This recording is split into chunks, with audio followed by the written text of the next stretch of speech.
Já estamos ao vivo, André, pode dar início. I have to see okay here, right? Mhm. Okay.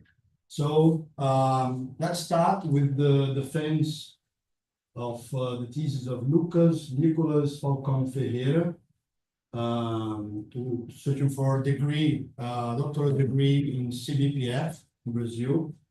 So the committee that is composed by Jeremy Peter Dalceno from Universidade of Santiago de Compostela, Sandra Mato, from Universidade Federal do Rio de Janeiro, Antônio Vilela Pereira, Universidade do Estado do Rio de Janeiro, Juan Martín Hortalora do Icochea, also from Universidade Federal do Rio de Janeiro, and also Patrícia Camargo Magalhães from Universidade de Campinas. So, Lucas, you have, you expect that the defense go within 40 and 60 minutes. Okay, after the defense, we start to open the discussion with the committee for questions, comments, and just a reminder that we have just two options in CBPF, approval or not approval, at the very end of the read. So I think you can start from now. Okay, so can you hear me loud and clear? All right. So I'll start the timer here, just to have the control. So hello everyone. As Masafari said, my name is Lucas, and today I will present my PhD work about the investigation of CP violation and S-wave in the B2KK pi decay using amplitude analysis with the LHCb run-through data, and I was supervised by André Massaferri and Melissa Cruz. It's important to mention that this research was conducted within the CBPF group. So here's just the outline of my presentation. I will start with a short motivations, some of our motivations for this work. Then we'll discuss a little bit about the LHCb experiment and my technical contributions. And then we'll discuss a little bit about the amplitude formalism to perform an amplitude analysis and some of the some aspects of the B2KK pi decay. Then we'll discuss a little bit about the tools to perform an amplitude analysis and evaluate an amplitude adult plot feeds, and then we'll discuss about our results. So about motivation, we'll have some motivations for this work. One of them is the previous amplitude analysis performed for this channel during the run one, and at that time they had around 5,000 events, and they present a result with a high level of CP violation with rich resonant structure. And now during the run two, the recent paper published by the group present a phase space integrated asymmetry for this channel to measure about minus 11%. And indeed, we can see here by looking at the mass B-mass plot feed that you have a big difference between the B minus and B plus. So in order to understand the source of these asymmetries, the resonance structure that you have, how this resonance differ, the relative contribution of each component, and also the CP violation associated with each component, we have to perform an amplitude analysis. And to perform an amplitude analysis, we have to use, what we are doing is a Dulles plot feed. So here I give a brief summary about what is the Dulles plot. So all my work was done with a three-body case, and for this we can reduce the system to 2 degrees of freedom by using the conservation of energy and momentum. So any kinematic variables can be written in terms of these two. And the Dulles plot is the phase space graphical representation of our final state, where the decay rate can be expressed in terms of the total decay amplitude square that holds information about the dynamics. So any structure observed in the Dulles plot is coming from the dynamics. And higher population of events in a specific region would reveal the presence of some resonances. We can identify the spin, the width, and the mass of this resonance. So here, for instance, we have a resonance with spin 0. Here in green, if you have a resonance with spin 1, we have a hole in the middle, and so on. So And here in this black circle, we have the overlap between some resonances, and this could be a good place for us to search for CP violation. And actually, that is why three-body decays are so interesting, because we have rich, our final state have a rich resonance structure. This resonance could have an impact on the size, could interfere with each other. This could be an additional source for the strong phase difference. And this could also have an impact on the size of the CP violation that we observe. And here we have the mass range we selected in order to guarantee the mostly signal yields. And in this mass range, we have around 35,000 events, and between background and signal, we have a purity of around 76%. Of course, all of these numbers will be used in our Dallas plot feed. And here I would like to draw some attention to the clear difference that we have between the B+ and B- Dallas plot. You can notice this big difference. Of course, we have the same scale here, and you can notice some difference in the structures of these two phase space. Here, for instance, and here we have something here in the middle of the Dallas plot, and now almost nothing here. So we can notice this difference only by looking at the phase space of B+ and B-. And from the Dallas plot, it's also interesting for us to build the asymmetry, the CP asymmetry in beams of the phase space. And we can do this by computing the CP asymmetry inside each beam and using the number of events of B+ and B-. So that's how we can transform this phase space distribution of events like that into a phase space of asymmetry in beams like that, where the color scale here is showing the level of the raw asymmetry.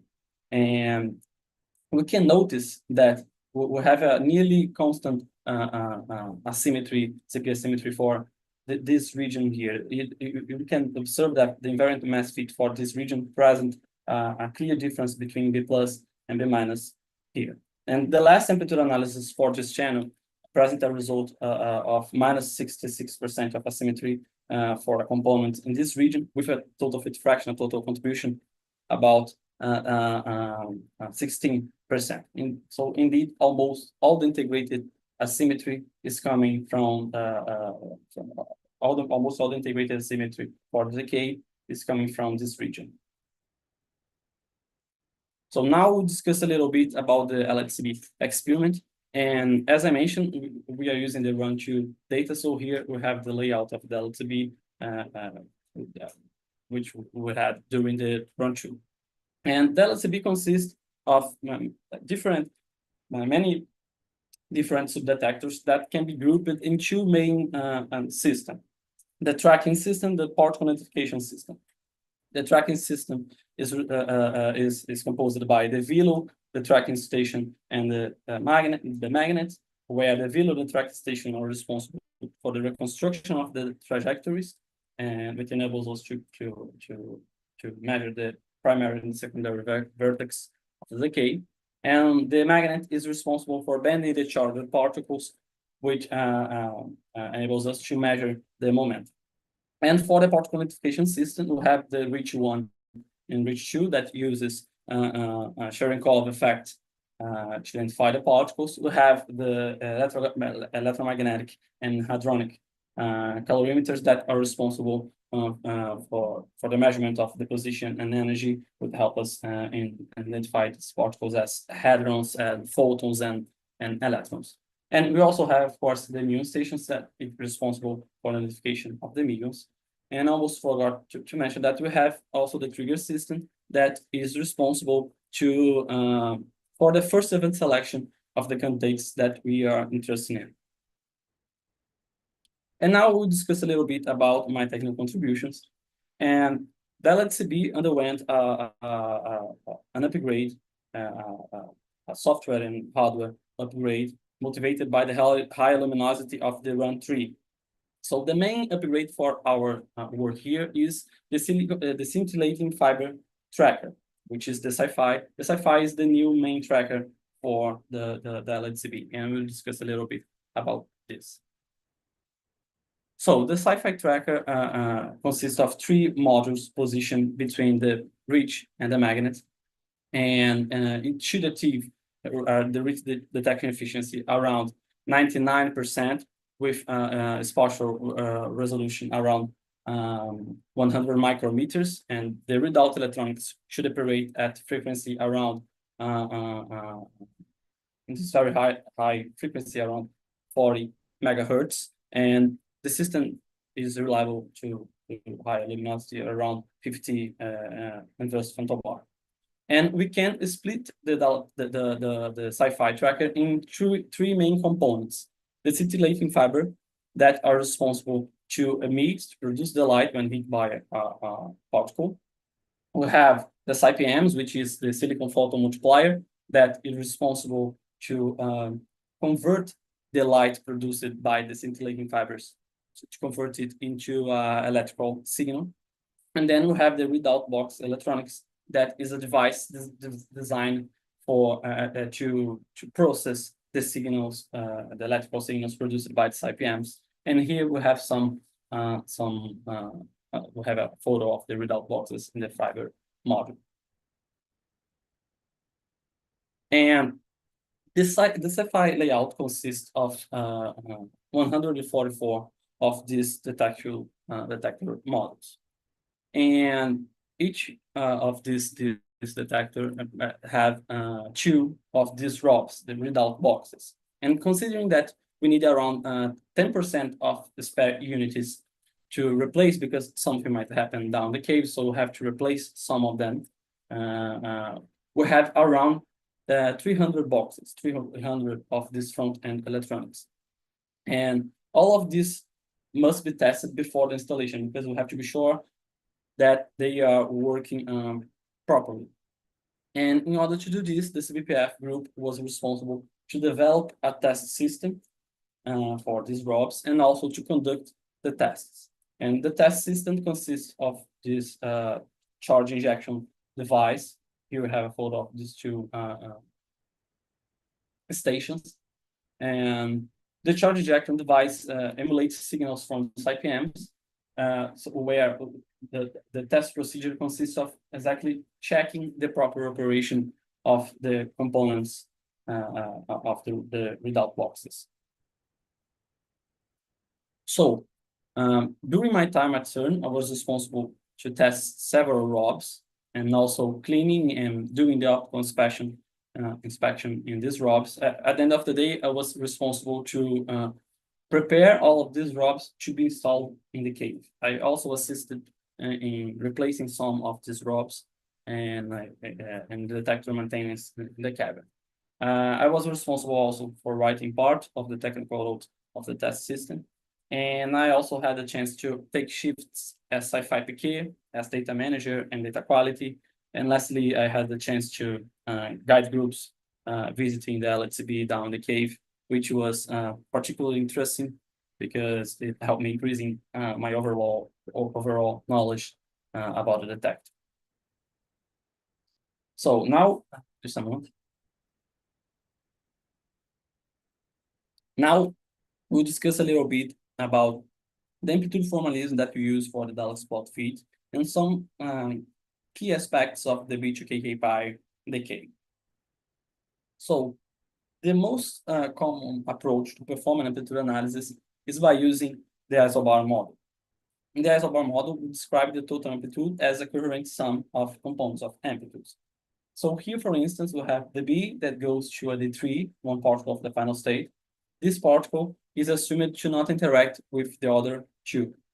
So we call this as a companion hadron, a bachelor hadron. And the B also goes to a component like a resonance that decays to D1 and 2, forming the final state. And the resonance is described by a propagator that is usually a relativistic Brightwig. And here you have the A's and deltas that are exactly the parameters to be determined by our feed, where the A here represents the relative strength between these resonances, and the delta represents the effect of weak and the strong phases together. We'll discuss a little bit about that later. And there are some features about the isobar that I would like to discuss.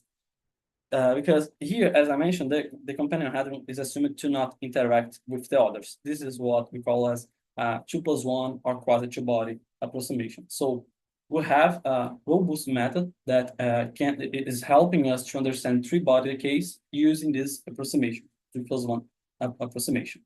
And as I mentioned, we use generally relativistic for the description of these resonances, which is a good description, but generally for narrow and non-overlapping resonances. So it's important to mention that an interesting feature about this method is that we can easily understood our results by using these resonances. So the isobar model was used several times, is our standard formalism to perform amplitude analysis, and it help us to reveal many features of the decay. And it's important to mention that here we have two different. We have some other approach to perform an amplitude analysis. We have the K matrix, and we also have the QMI, the quasi-model independent. In my thesis, we only have the isobar model, as you saw, but for the paper, for the publication, we are performing the QMI exactly in collaboration with Jeremy. And here we have the main diagrams that will serve as guides for the kind of resonance we might observe. So here, for instance, we have the penguin diagrams and from this we have some hints about the presence of resonance in the K-pi pair, which are usually the K-star family, maybe also couple.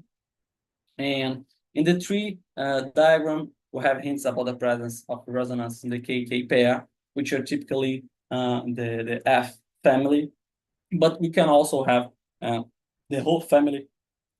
This contribution should be small due to the low Brentine fraction that we have. And we also can have some contribution coming from the phi 1020, but contribution should be small because this is highly suppressed by the Aussie rule. And as I mentioned, during the run one, they performed an amplitude analysis using the isobar approach for this channel. So we are using the run one result as naturally we are using this as a starting point. And there are some features that I would like to discuss about this result in the next slide, like the 2+1 approximation that we already discussed a little bit, but I have some slides about that. The role played by the rescattering and the polar component. Here, for instance, the rescattering is present this high level of CP violation, and the polar is an interesting component that is responsible for the non-resonant part of our analysis. And we also have the Hill contribution coming from the whole 1450. We are not expecting to be so big for this channel, considering that the dominant decay for this component is the B2 pions, and the last amplitude analysis for the B2 pions present a result of 5%, and here we have 30%. So this is the kind of thing that we are concerned about. Just a moment.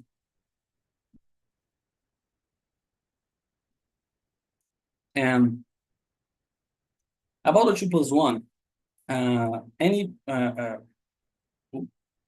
approximation that ignores hadron interactions in multi-hadron decays should be used with attention. So this feature that we will discuss here is more significant for the amplitude analysis. So it's more significant for charm physics, because for the B physics, we have a much larger phase space if compared with the D. But anyway, the Fermilab performed two amplitude analyses using the QMI to measure the K-pi S wave in the decay D to K-pi pi. And both of these results present a different result from the K-pi S wave measured by a scattering experiment. And following the Watson theorem, the phase motion should match. So independently if the production is coming from a decay or if it's coming from scattering, if the K-pi is isolated, that is what we are assuming here, because we are assuming the 2+1. So the other hadron should not take a part. So at the end of the day, they should be the same, it should match. But considering that this result, this is reinforcing the idea that at least for the charm, the amplitude analysis for charm, the companion hadron is taking a role in the final state, and we have a particular interest in the S wave for the B to the K-pi, as you see. And now we have some options to the K-pi non-resonant S wave.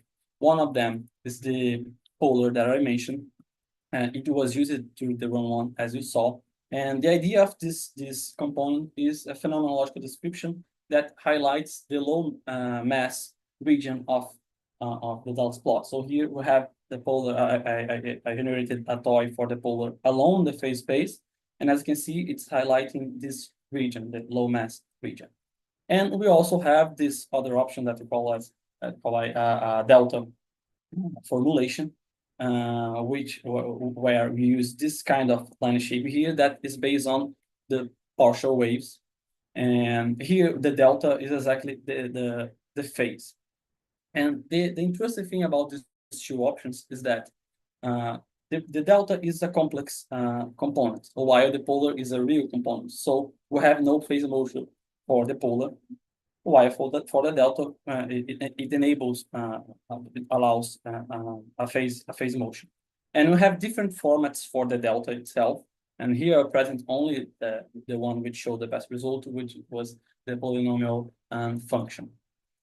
But at the end of the day, our main idea here is to have a generic function, an empirical way to handle the K-pi S wave phase motion. And now we'll discuss a little bit about the direct evaluation we observe.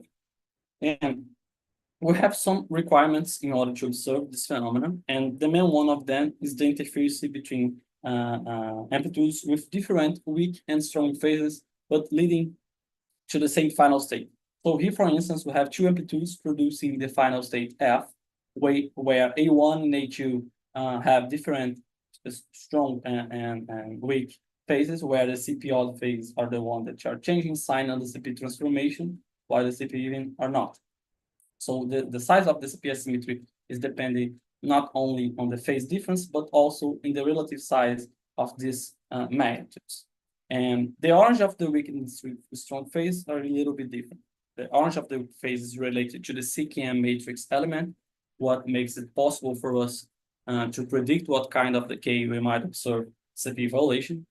On the other hand, the strong phase, the orange of the strong phases could be related to the short distance, so at quark level contribution, but this contribution, there's a consensus that this is probably small. So on the other hand, we could also have the long distance, which could be the hadronic final state interaction. So this could increase the size of the strong phase difference.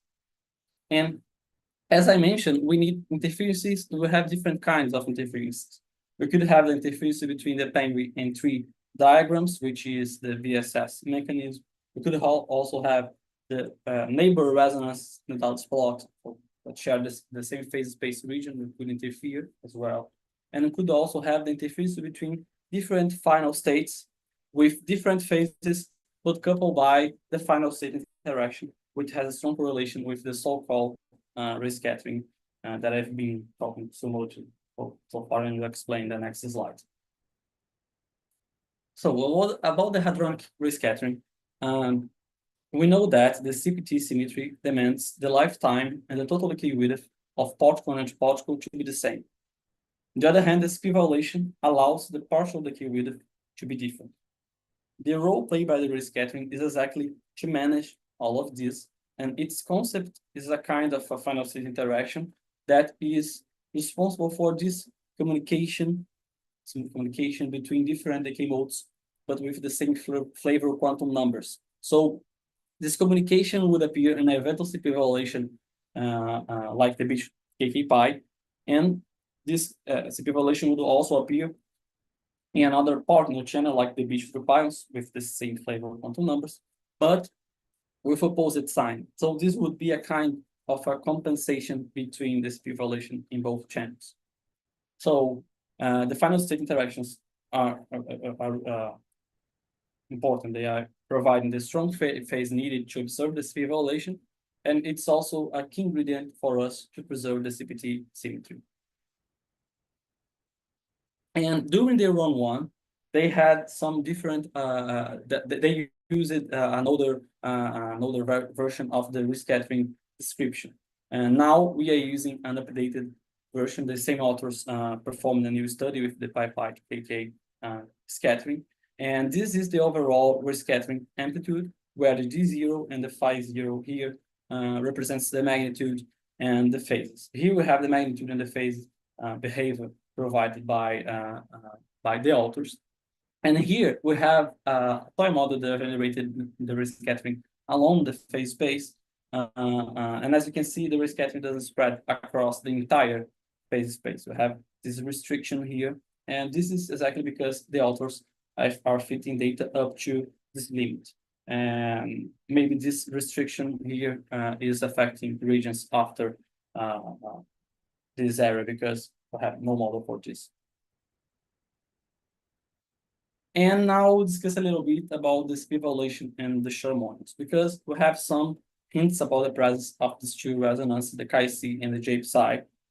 And we could also have some indications about CP evaluation, these two resonances. But these resonances are driven by the process C bar D. And according to the CKM matrix, the couple involved do not introduce a weak phase. So there's no CP evaluation predicted within the standard model for this kind of resonance. If we observe anything like that, this would be new physics beyond the standard model. And now we'll discuss a little bit about the tools for performing and evaluating the Dallas plot fit. So we have to perform embed selection, and we are using the same selection defined in the publication of the direct CP evaluation in the B23H. So here I'll give just a brief summary about this topic, because this is not my main work. So the pre-selection they used it was based on the Probian and KM Probian and pi. They used the MVA package, the multivariate analysis, in order to optimize the selection of the beach KK pi. The strategy for the final PhD was combining requirements of pions and kaons candidates, and for this they used a PhD pellet package and to control some cross feed. And in order to isolate our sample from some contamination, we apply some VTOLs to remove these contaminations. And due to the rich efficiency, the rich detector efficiency, all the candidates that tracks cannot satisfy this momentum and intercellular rapidity were completely excluded. And a common feature for the B23H is that the events used to populate the regions close to the kinematic boundaries of the phase space. It is exactly in this region where we have the more pronounced variation of the signal efficiency. So in order to handle this, we apply a transformation, and so we transform the Dallas plot fit into a square Dallas plot fit where we have a better, higher resolution, exactly here in the columns. And about the acceptance map, they generated it by year, polarity, and trio configuration and charge. Of course, all of these samples underwent the same selection criteria as applied in the data, and the overall acceptance map is the combination of all these subcategories. And it's important to mention, again, for this, that both acceptance also and event selection have already been published and studied during the publication of the B23H, the direct evaluation of the B23H. So here, just to give just this brief summary, considering this is not my main work. Now, about the background construction, we are using a new method developed by the CBPF group, where now we are building the background histograms directly from the signal regions. So differently from the method used during the run-one, we are avoiding the sidebands. So what we do, we divide the Dulles plot into bins. We have some different options. We can have the uniform and the adaptive bins. We are using the adaptive bins. So we have almost the same number of events inside each bin. And then we perform a BMS fit inside each bin to get the background inside it. Of course, considering that we have almost the same number of events inside each bin, we can have smaller bins and larger bins. For the larger bins, we apply the S-plot technique exactly to get a better background distribution. And as I mentioned, we have some different options for the BMS fit, different options for the functions, and also different numbers of bins. We decide to proceed using just one Gaussian within 64 bins, considering that this show the best result for us. Of course, the other options that we study, we will use it as a source for the systematic errors. It's important to mention that now this new method is able to account for all kinds of background we have. I'm saying this because during the run-one, we have some different kinds of background, and this new method is able to handle all kinds of backgrounds we have. And now the tools for the fitting evaluation. You have the likelihood, which is, we know, is a function of parameters given. So in order to get the best values for the parameters, we have to minimize the negative log likelihood, which is exactly, which is also known as the NLL. The NLL is one of the best, one of the main tools for the fitting evaluation, as you see.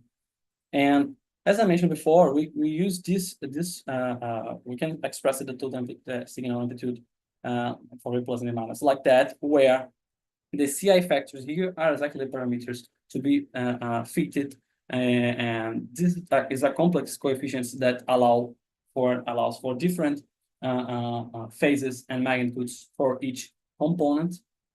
We are using the Cartesian coordinates for the fitting and the polar coordinates for the presentation of the results, as you see. And it's important to mention that we perform the Dulles plot fit separated by charge, but simultaneously.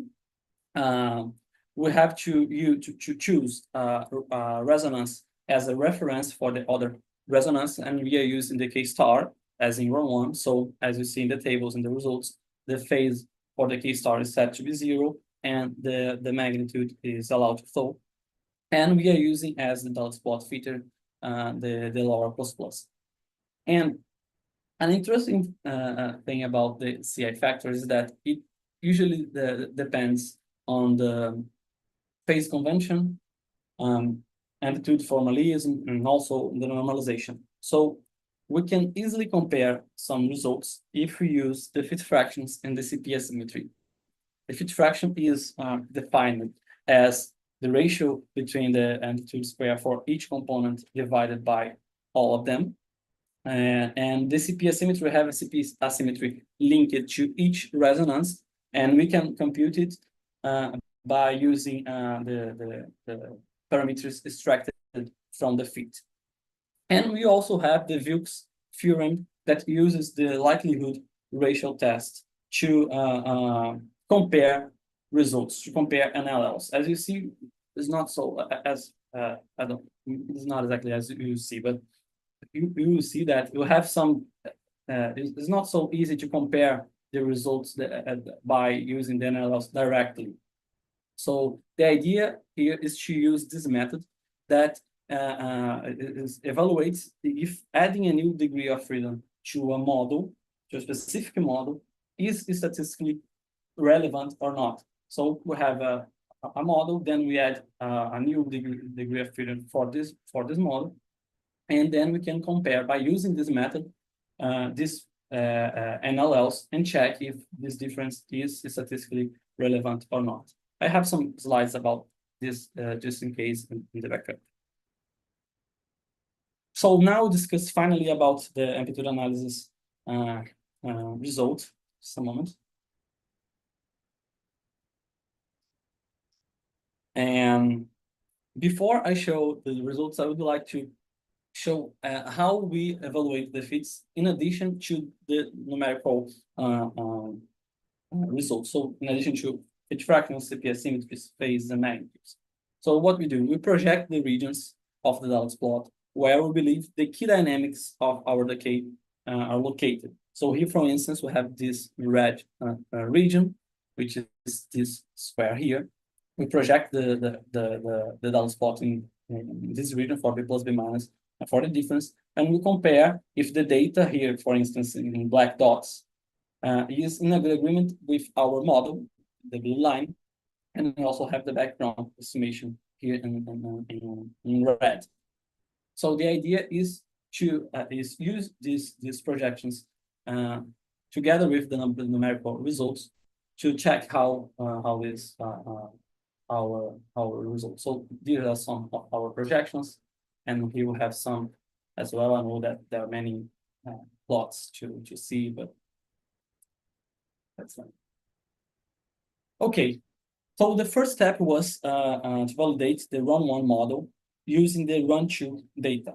Of course, using the new background estimation and the new acceptance map. So here you have the run-1 result. So the run-1 result applying the run-1 data. And here you have the run-1 model applied in the run-2 data. As you can see, we have a good agreement between them. I know that many numbers to check, but this is a good indication that we can use the run-1 model as a good starting point for us to perform improvements based on the run-1 result. And as you can see, of course, we need to perform improvements. Here, for instance, in the Chi-C and the J-psi region, we have maybe we could have the Chi-C and the J-psi here. In this low mass KK region, we have this big mass exactly where we have the rescattering contribution. And you can notice that we have a big difference between the CPS symmetry of the 51020 between the results, but you can observe that we cannot describe, at least for now, we don't have a good description for this region of this model for a while. And here we have the full projections for the KK, and the K-pi. You have some issues to handle. That most of them is in the KK region. Then the second step was adding the Chi-C, as the data strongly indicate its presence. And as you can see, we have a good improvement here before with after exactly this region here. And the interesting thing is that this resonance is showing a low total contribution for our decay, but from the NLL, if you compare the NLL from the NLL point of view, have a good improvement in this case. And there's an interesting feature because this resonance is a very narrow resonance, and it is located in the middle of the Dallas plot. So it hardly interferes with the other components. And if you compare the results of the other components here with the previous result, you see that there's almost no difference in the CPS symmetry, fit fractions, and everything. And it's important to mention that this adding these new degrees of freedom to our model is statistically relevant, so it was supported by the Wilks theorem. Then we performed some studies in the low mass KK region, considering that during the run-1, they observed a big interference between the K star and the K star 1430 with the polar, and they observed some this phenomenon of the multiple solutions. So in order to understand this better here, we decide to perform a fit in the lambda parameter of the polar together with the normalization of the initial parameters. And after this, we observe that we have this fit produced many different lambda values, as you can see here, and they are showing almost the same result from the NLL point of view. Have NLL here and the polar parameter here. And considering that we don't have sensitivity to distinguish between these lambda parameters directly, we decided to proceed using the one with the best NLL, the best result from the NLL point of view, the result that showed, and also the result that the most frequent result, because we performed this study, this feat more than 100 times. So the result with 1.22 showed about 40% of the time. And it's important to mention that adding this degree of freedom was also supported by the Duke's theorem. And then we performed the update of the rescattering description, as I mentioned before. And even after the update, we still can observe the high level of TP violation here in this component. But we have a good improvement regarding the NLL. And the interesting thing is that before we have this mass here in this region, and now we have a much better description after the update. And but we have this small problem here around 1.6 and 2, and let's see what's going to happen. And then we performed some studies with the whole 1450 with the mass and width floating. And as you can see, we performed this study more than 100 times as well. And this study showed a tendency for higher values of mass. So, and this together with a good NLL improvement. So we decided to proceed to the next feat using other row. So as I mentioned, we added another row, the whole 1700, together with the whole 1450, but keeping the mass in the PDG values. So as you can see, we have an interesting reduction in the total fit fraction sum. Mainly, the main reduction was exactly in the whole 1450. And after adding the whole 1700, we have a good improvement exactly in this region between 1.6 and 2. And we have also a good improvement regarding the NLL. This change was also supported by the Duke's theorem. And as you can see, we still have this issue regarding the ACP in the file 1020, but we have a better description of the data now if compared before with after. But the model struggled to get this peak here, and this is related to some features of the file 1020, because this is a very narrow resonance regarding the resolution. So it's very hard for us to get this. And we tried to modify its width, but we had no good results. And this will be our baseline model. So all the new studies will be performed based on this result. And here we have all the projections of the regions that we are interested in. I know that there are many plots to see, to check, but we have a good improvement between our model and the data, and so this is a reliable model. And then we performed some studies in the KPI S-wave, and this one was motivated by some results we had in the QMI, where the QMI showed that we could have a phase motion in the KPI low mass S-wave. And considering that the polar is a real component, so as I showed, there's no phase motion here, we started the studies with this delta. And the format for the delta that showed the best result was with a second degree polynomial. And as you can see here in the phase, the amplitude here in the first layer and the phase motion in the second layer, we have a interesting agreement regarding the amplitude for the polar and the delta, while for the phase, of course, the polar has no phase, so have a constant phase here, while the delta will have this interesting structure for the delta here in this middle will have the peak of the K 1430. And the interesting thing is that if we compare this result with the baseline model, we see that there's no, the results remain consistent. So this is showing that the delta is a good improvement and it is reliable to play this role, is an option for us. And so this is our alternative model.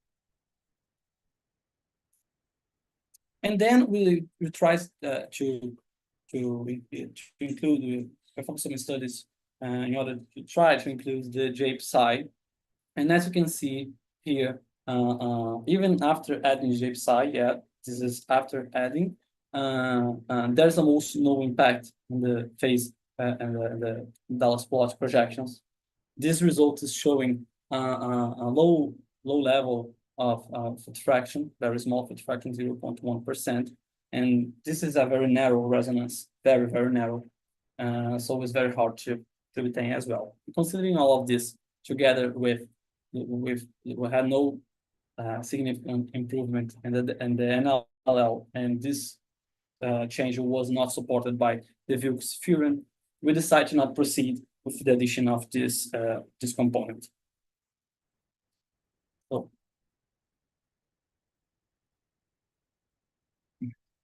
So these are our main model, the baseline model and the alternative model. We have compatible results between them. We have the dominant components are the rescattering, we still have the whole 1450, and the polar or the delta. We have this big difference exactly in the phase of these components because this is expected difference because for the baseline we have no phase motion. For the delta we have the interesting phase motion that I showed. So finally, concluding, we performed a study, we performed this amplitude analysis in the BH3K decay, where we confirm the presence of some resonances that we are not expected to appear in our channel, like the phi 1020 suppressed by the Rossi rule, and also the whole family, which have a low Brentian fraction to KK. We added new structures to our channel, like the KC in the whole 1700. We updated the rescattering description, and this still present a high level of evaluation. And for the harmonious, we observed no CP evaluation. We developed this study regarding the SU wave modeling. The SU wave of our decay accounts about 60% of the decay. And we have these two options, the polar and delta. We have to consider that the delta is offering a better description for the low mass K-pi region. As final models, we have these two options, the baseline and the alternative. The baseline accounts with the polar form factor, while the delta, the alternative accounts with the delta. That is this empirical way of the phase. And both of them are showing a good improvement regarding the starting point. And both of them are reliable and describe the data reasonably. And as I mentioned in the beginning, I had also some technical contributions in relation to the sci-fi tracker commissioning.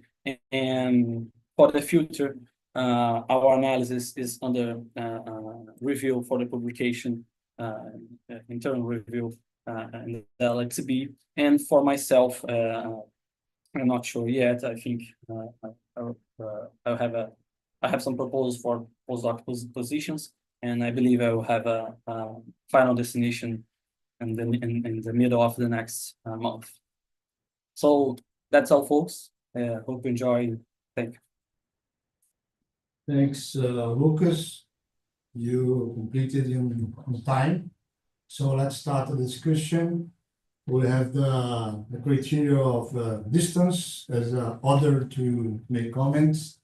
So thanks for everybody to come, participate of these meetings. And so Jeremy is here in the most distant person. So Jeremy, you can start make comments, questions.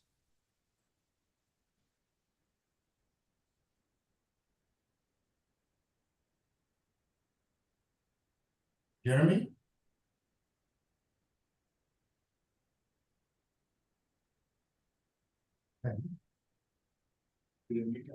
Wow, If we had a- Jeremy, maybe. I think he dropped off. Eu acho que ele caiu. Yeah. Wow. So, Well, it's But- Foi no meio isso? Vocês sabem se foi no meio da I apresentação? don't know, não sei. no, it's the very end. I saw him in the. Yeah, okay. he was there all the time, basically. Oh, he's back, I think. Yeah, he's back. Yeah, I think maybe we can start to call, huh? Okay, just wait. Can you hear? Hi, Jeremy. Yes. Oh, hi, Jeremy. Can you hear me?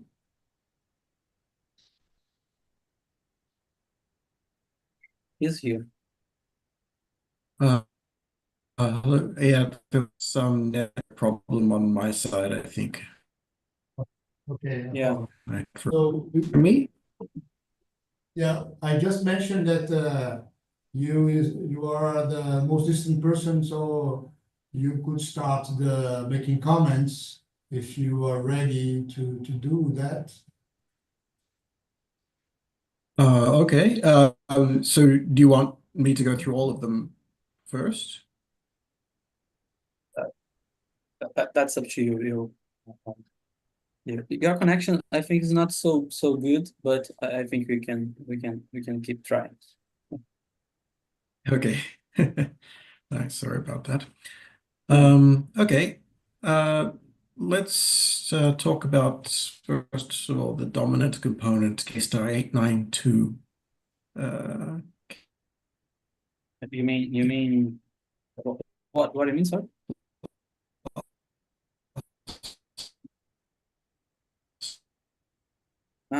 Is the connection bad for all of you or only for me? For everybody. Okay. It's frozen.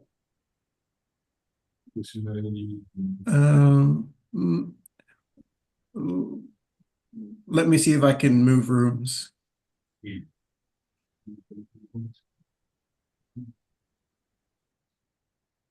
Well, Jeremy, your connection is not too good. Maybe it's the case you move the video. I don't know. It's up to you. Are you stable now, right? Yeah, maybe if he turn off his video. Okay. Yeah. How is that? Is any improvement? Yeah, I think it's better now. Is better? Okay. Yeah.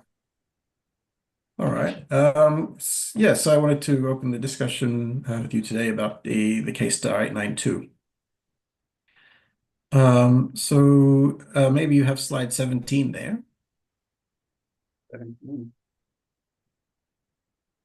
Yeah.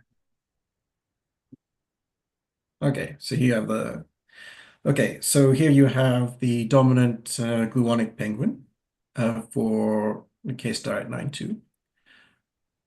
From the theory side, they predict a non-zero value for ACP for the 892.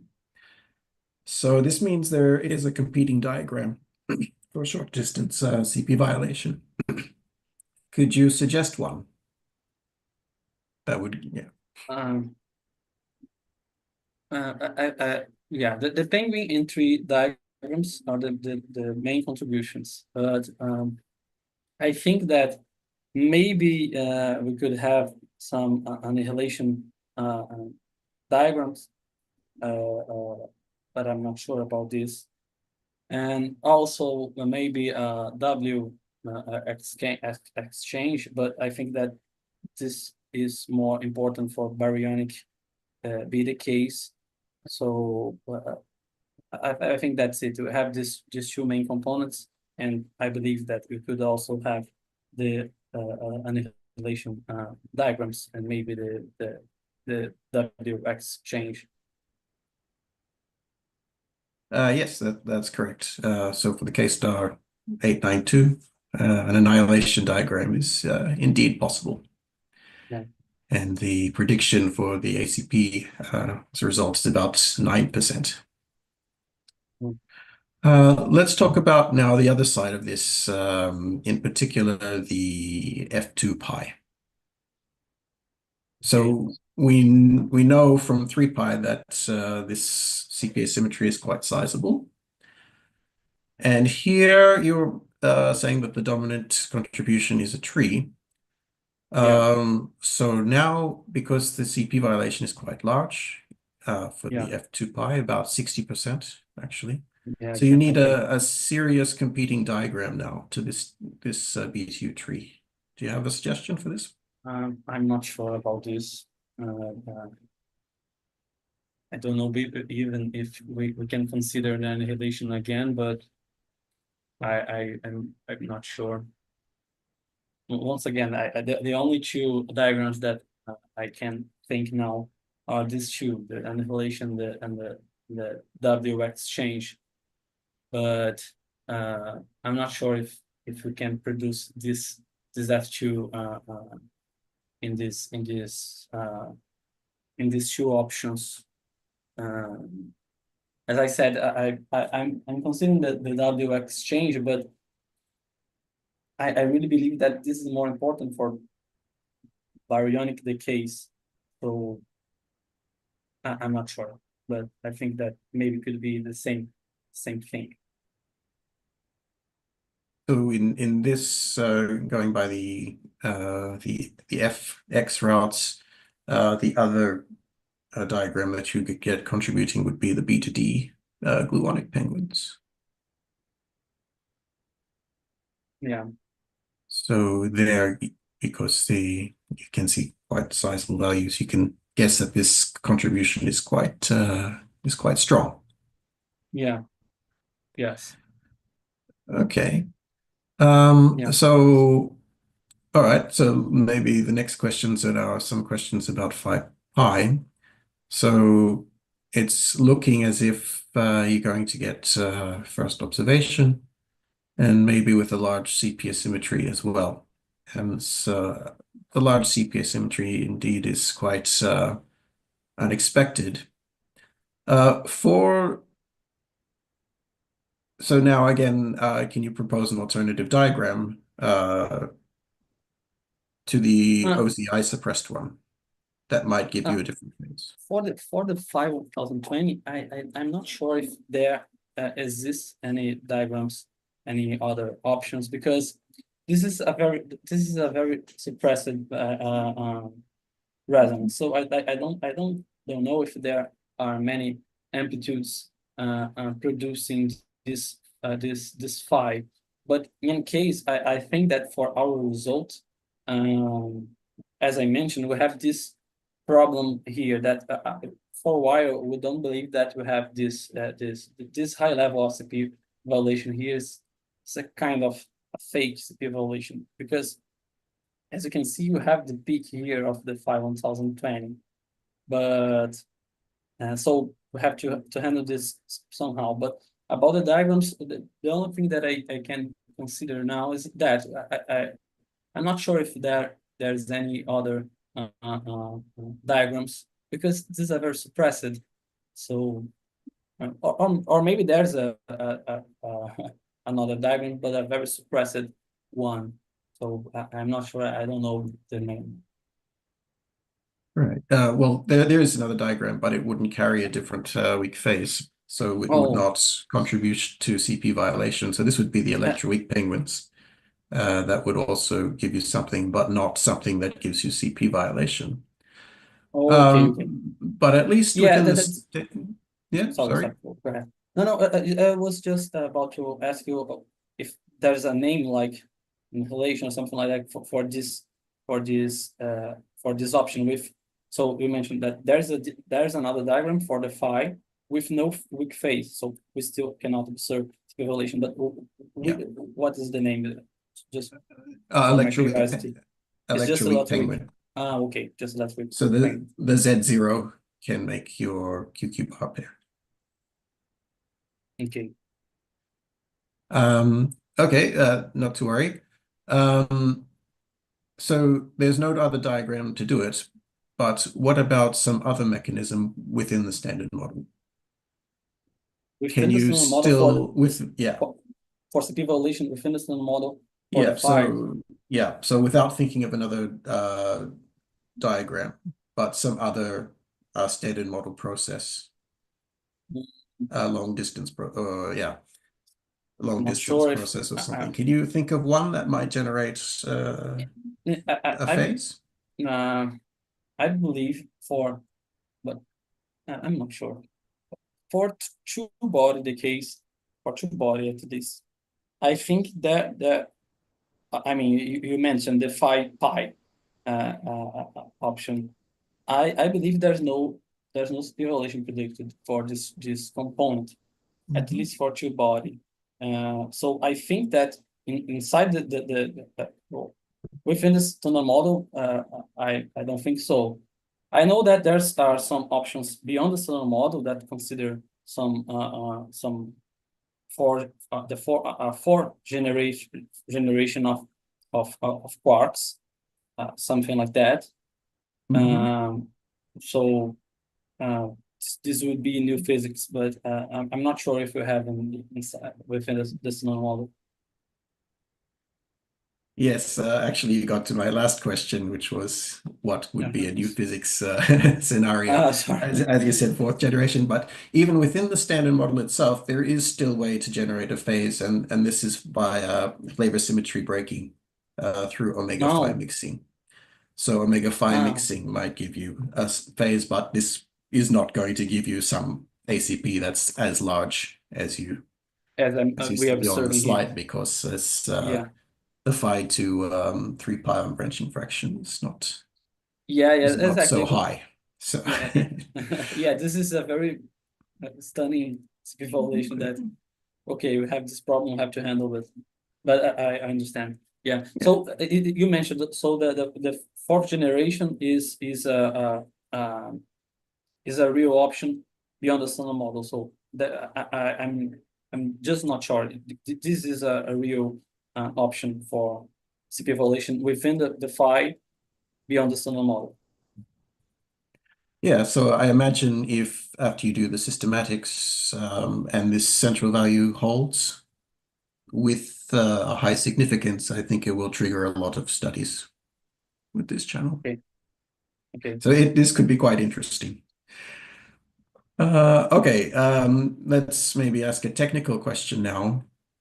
And I don't know if you showed this, how you include the efficiency into the signal PDF. Yeah, we have the. Do you have the form of it? Yeah, here in the presentation I don't have the form, but we have a epsilon parameter within the PDF to account for the efficiency. Okay. Go to slide 31 for a moment. 31? Yeah. 31. Okay. Yes. So this efficiency that goes into the signal PDF, you might be surprised to know that in several other amplitude analyses, it's quite common practice to, in fact, remove the efficiency from the numerator of the signal PDF entirely. There is no change to the central values or the uncertainties if you do this. So staring at the top left-hand box, can you tell me why you're allowed to remove the efficiency function from the signal PDF in the numerator, not the normalization? Why I cannot remove this component? why in the you PDF. are why you can. Oh, So why you I can? yeah, Why I can? it's allowed, and you get the same result. So now, if you can look at this top left box, tell me why you are allowed to remove the efficiency from the numerator.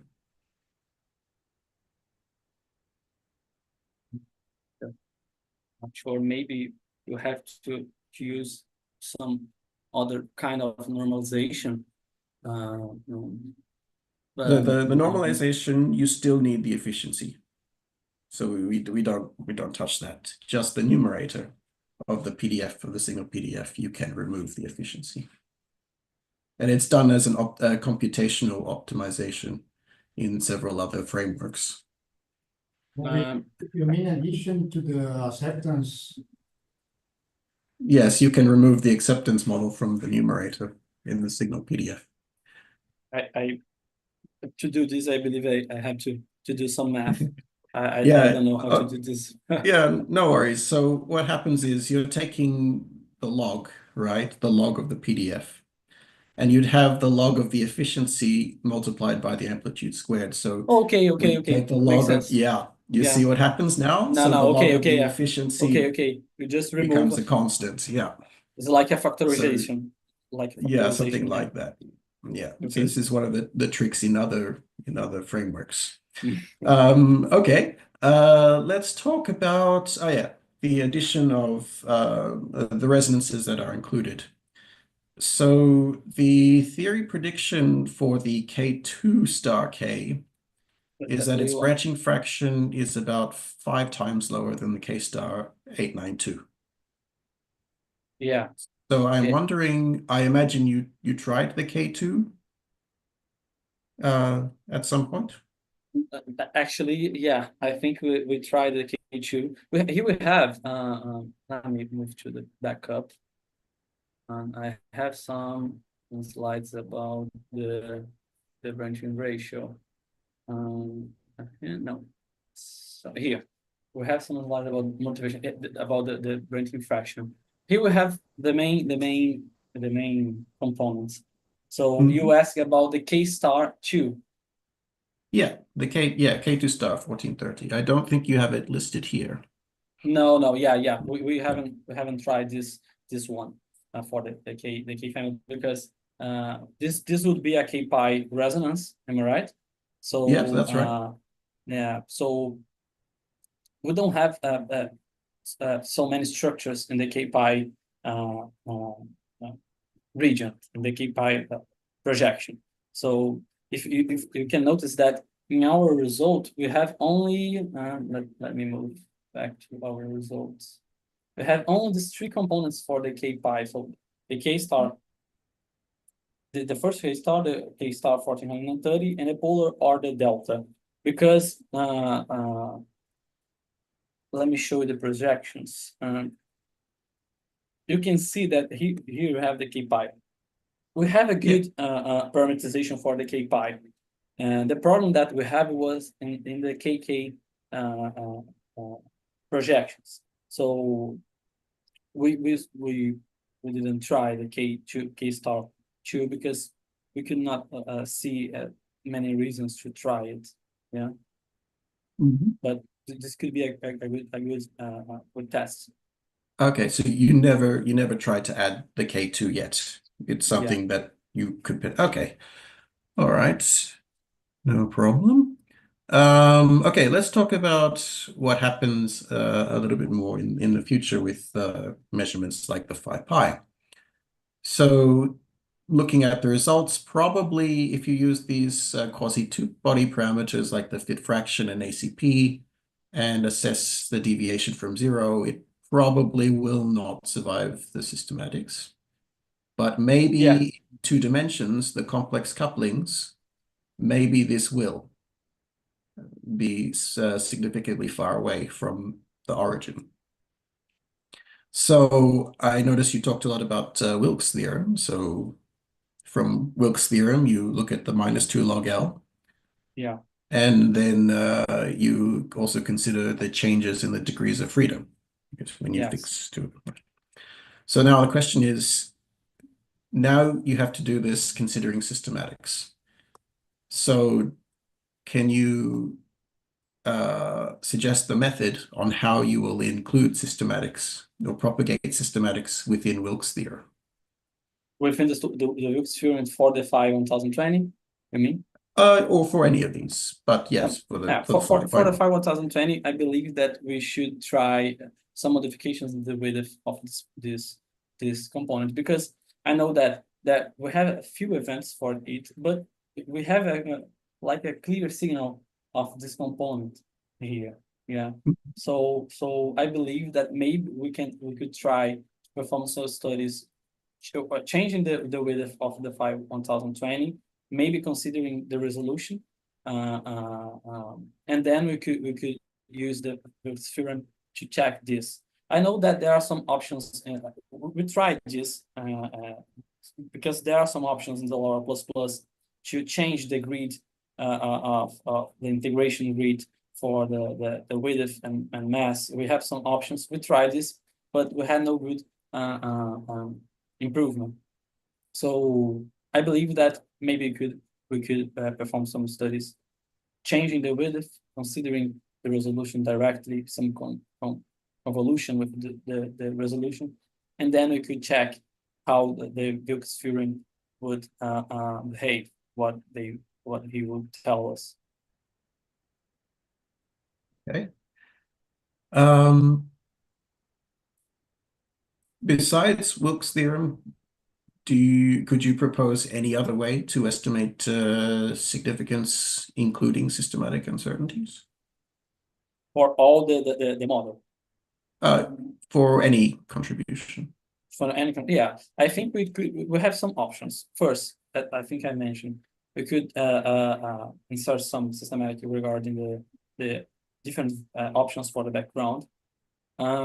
We could also have some studies with changing the resonance that we are using as a reference. So we could try to perform some studies using the whole 1450 as a source for the background.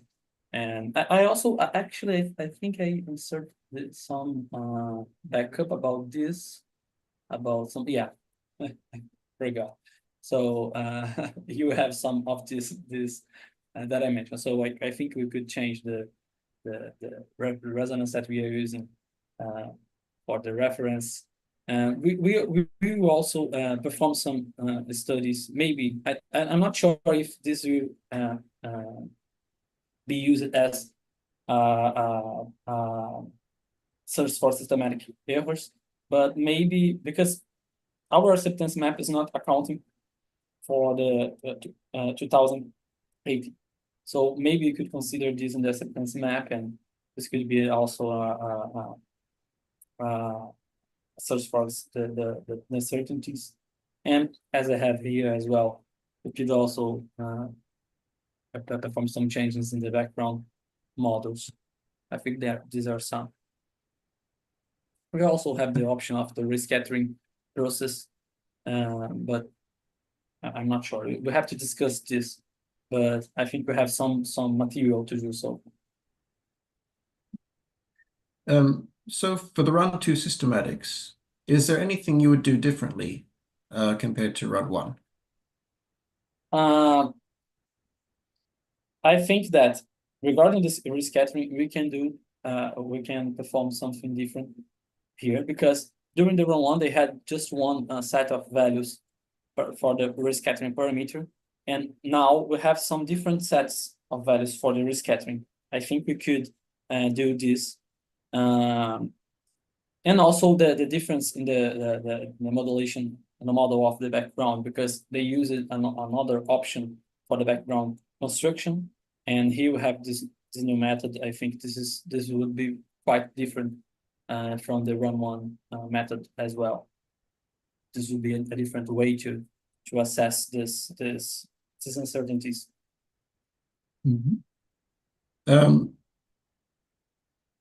So is there any method that you might change to reduce the dominant systematics? I believe that the dominant systematic for us is coming from the model. the model is how can I say, is the biggest source for the uncertainties. So maybe we could, this is an idea that we had during some time. We could perform a study, because as you can see, our result have just a few resonance components. And I know that there are many studies, many amplitude analysis studies, where we have many different components, about 15 or 20, something like that. I think that, considering that for me, the main source for the systematic errors, the dominant systematic uncertainties is coming from the model, we could try something like perform some studies considering many different components here, like the K star 2 that you mentioned. This could be an interesting search study for the systematic errors. Okay, thank you. And I guess one more question for today. No problem. Can you comment on the prospects of the competition from Belt 2? Yeah, this is very hard to comment, because, to be honest, I don't know too much about the how, I don't know even if they are performing amplitude analysis for the BHKK as we are doing. But yeah, so it's very hard for me to tell how they are doing.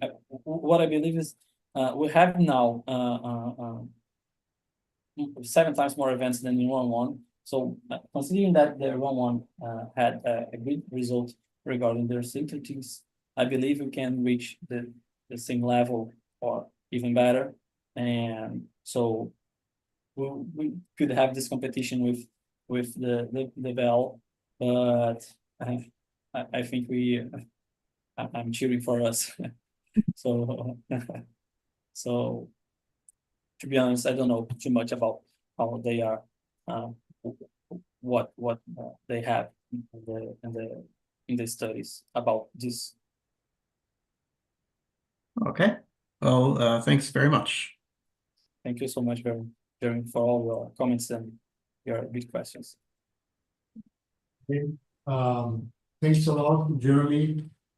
This analysis is still ongoing, as you know. So any comments, any suggestions, we will together on that. So let's go ahead, and then I will invite the next person to make comments. Sandra, you're ready? Are you ready? Sandra?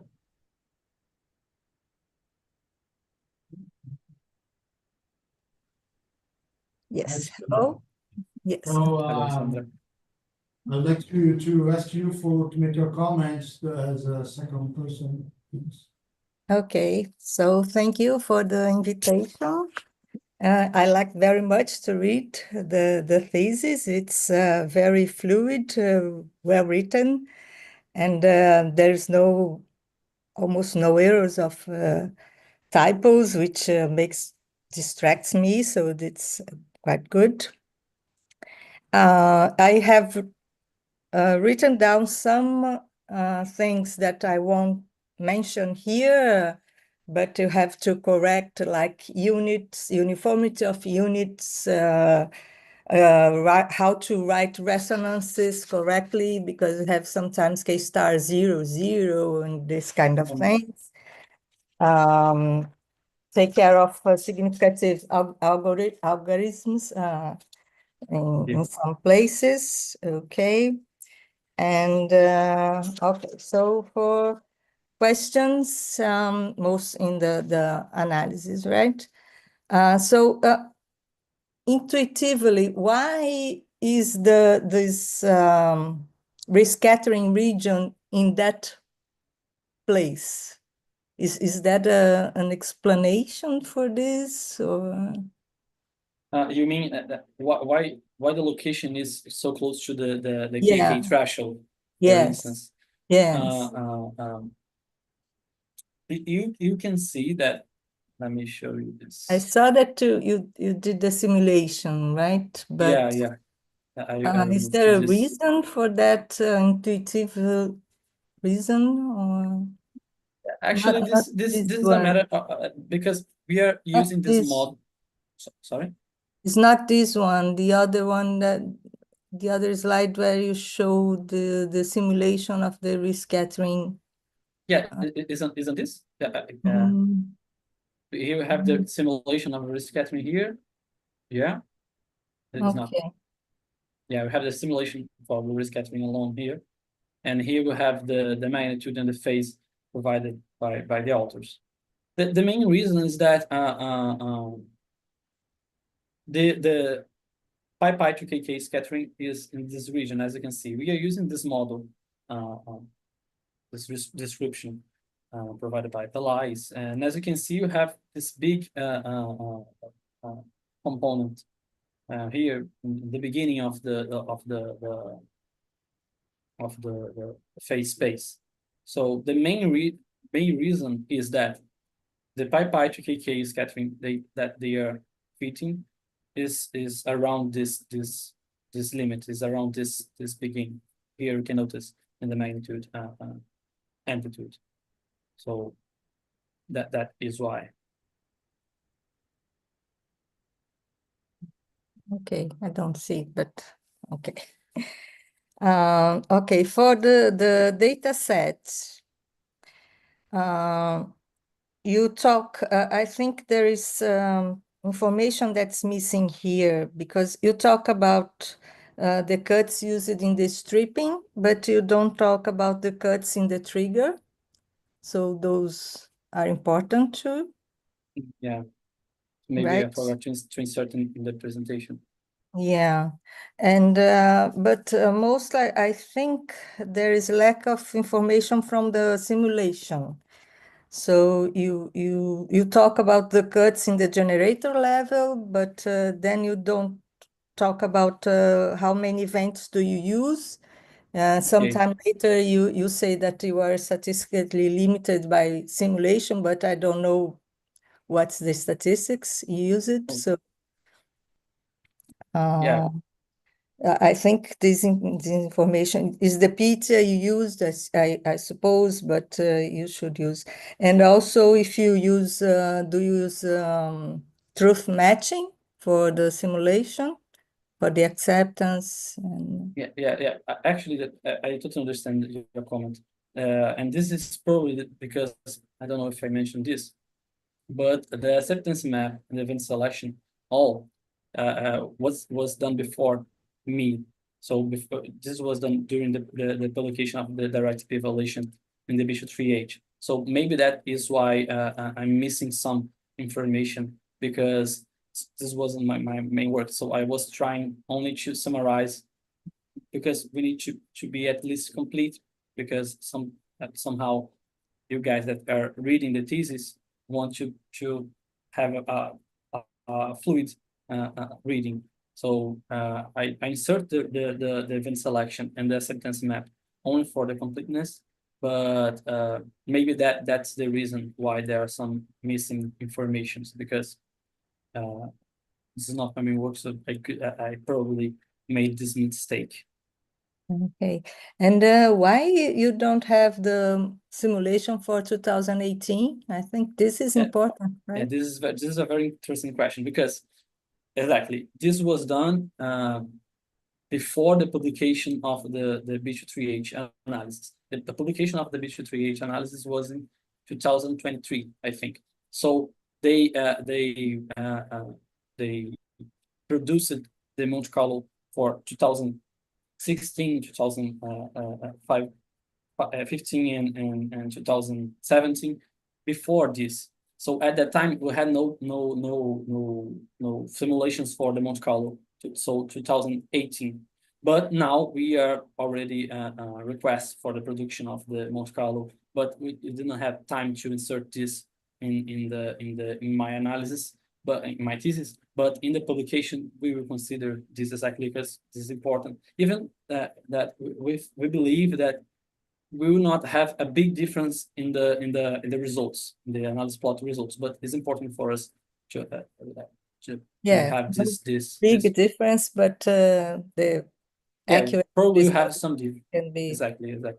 So that's the main reason, because during the production of the acceptance map, it have for the 2008, but we'll consider it. You talk about multiple candidates also that are discarded, but Yeah. how many you don't Yeah, this question is interesting because this was a question asked during the review. I believe that is around 1 or 3% of they are discarded randomly. It's about 1 or 3%. I'm not sure if this information is in the thesis. I believe No. it's not. Yeah. It's Yeah. not. Yeah. Okay. Okay. Still in the selection, for the ACP, you know that the magnet up and down, the combination of them gets rid of some instrumental asymmetries. But don't you equalize them, or the number of final candidates in both polarities? Yeah, we have some factors to consider the difference that we have between some instrumental asymmetries. And so the difference between the number of candidates in the up and down polarizations. Don't you throw away the one that has more, or what's the proportion of magnet up and down in your data? About this, I'm not sure. I know that we have these factors to fix these asymmetry uncertainties, that these instrumental uncertainties, but I'm not sure specifically for this for the magnet up and down if we have some equalization for them. Okay. Okay. Have you looked at this? You remember when you were in the charm working group that we used to look at these asymmetries in the borders of the detector that we have like the fiducial cuts. exactly. Yeah. Yeah. Exactly. I remember something For about that. Low Yeah. momentum tracks. Yeah, I remember about these plots, the fiducial cuts. They are very beautiful. And here for us, the fiducial cuts is regarding the solar momentum, the solar rapidity and momentum. But this is for the PID calibration. For the PIG, exactly for the PIG. I'm not sure if to be honest, I think we don't have something like that here. We don't have this kind of fiducial cuts for the low and high momentum as we have in the shot. And okay. Okay, so you say going to the fit. You do a simultaneous fit for B plus and B minus, right? Yeah. But what are the parameters that are shared between them? I don't. All of them. Of course, we have some specific parameters. All of them except the U. Yeah, exactly. I mean, for the resonances, all of them. Okay. They have this. Yeah.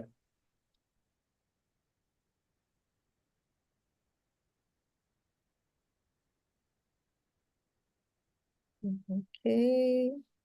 Okay, in table 13, the thesis, page 68, where you have the parameters.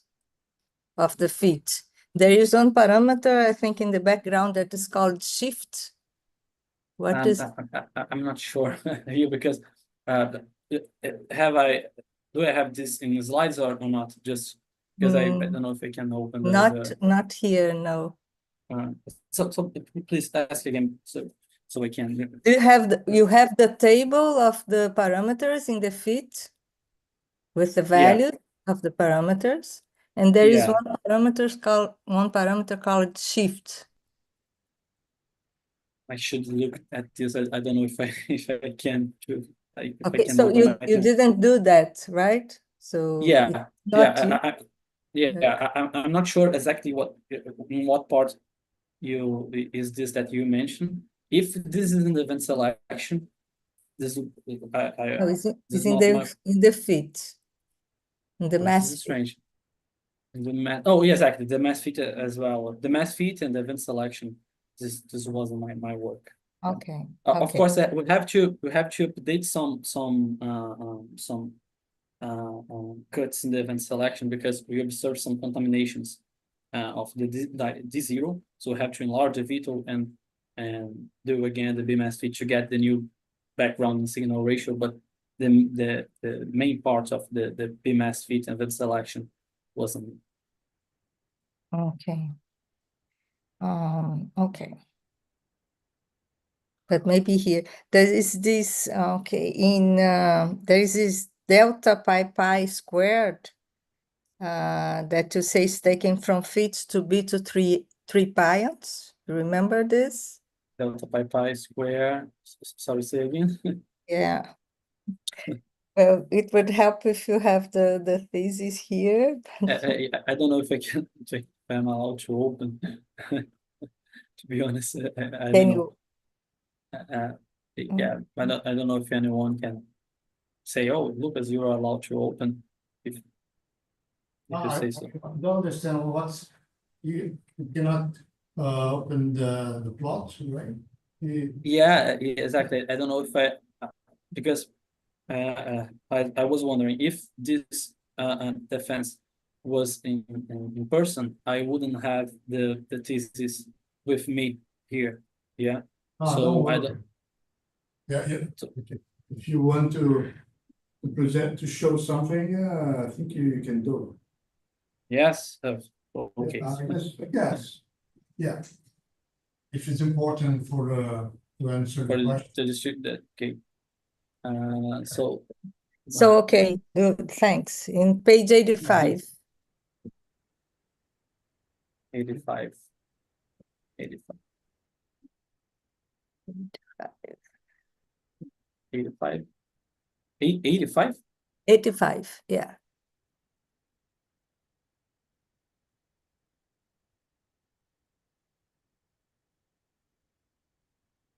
Here. This one? 85. This is 86. Oh, 86, sorry. Yeah.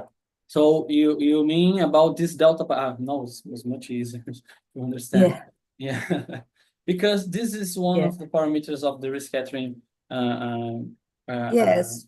description. The thing I didn't understand is that to say that is the first sentence. This parameter is taken from the fit and set to 1 GV. I don't understand. Here, this is coming from the. So 1 GV was the result of the fit? Yeah, but this is coming from the rescattering description. It wasn't a fit that I performed, so it's just a parameter that we are using, because we have to use the formulation for the amplitude source, and this is not here. I'm just stating that we have this parameter, but this is not part of our. So I'm not fitting this parameter. Yeah. We are just using it. But the result of the fit was 1 GV. That's yeah. Okay. So just because from the sentence it wasn't. Okay, maybe it's not so clear. Okay. Okay, so now we have here. So go to page 89, please. 9. Okay, so for calibration samples of the PID, you say that you use only 2015 and 16. Yeah. This is a discussion because we are using this for the calibration, and Tom Layton, you know him, is questioning us about this calibration, and maybe you have to do with the other years as well. So, but of course, here for the thesis, we only have this one, this two. Okay. But So for the paper, you do maybe we'll have to the do this. right. Yeah. Okay. Mm. All right. Okay. So page 93. Yeah, this No, the sorry. 93. Yeah, this plot you showed in the presentation, and you say that this band you see the reflections, but can you tell what reflections are those? Especially Yeah, the yellow yeah. one. Yeah, this is actually the K pi region here. It's very hard to understand because it's a square Dallas plot. Yeah, but this is the reflection, this yellow region here. This is the peaking. Mm-hmm. All the others are the peaking. Can you All the others what? the other bands? There are other bands here, Oh, right? you mean this Yeah, one yeah. here, this one? Mhm. No. For about this, I'm not sure, but this is the peaking because we performed some studies about the peaking background and also the increment contribution of the 51020. So this one we know that, but the others I'm not sure. Yeah, I cannot confirm this is the peaking back, but maybe because they have the same shape. Mhm. Okay. Okay. So going down back page 103, where we have the table of the number signal events and background events. Yeah. Okay, so this is the final sample you use to do the fits, right? Exactly. But there is a table 13 that comes out from the fit that Yeah. have A different number, maybe. different number. Yeah. Yeah, I know that this is done in the mass window, right? Yeah. But The main difference is maybe I made a mistake when I was writing the other table, because in the middle of the process we realized that we had this zero contamination. So in order to, I have some slides about that. What happened to my slides? Okay. Let me here. Here. We observed this zero contamination, and we had to enlarge the vitals. So maybe this is a misinformation when I write the first part of the event selection, and then we had to update. You have to use a new data sample, and maybe that is why it's wrong in the first table, because we have to update the cuts, and then we have less events, and maybe that's the reason.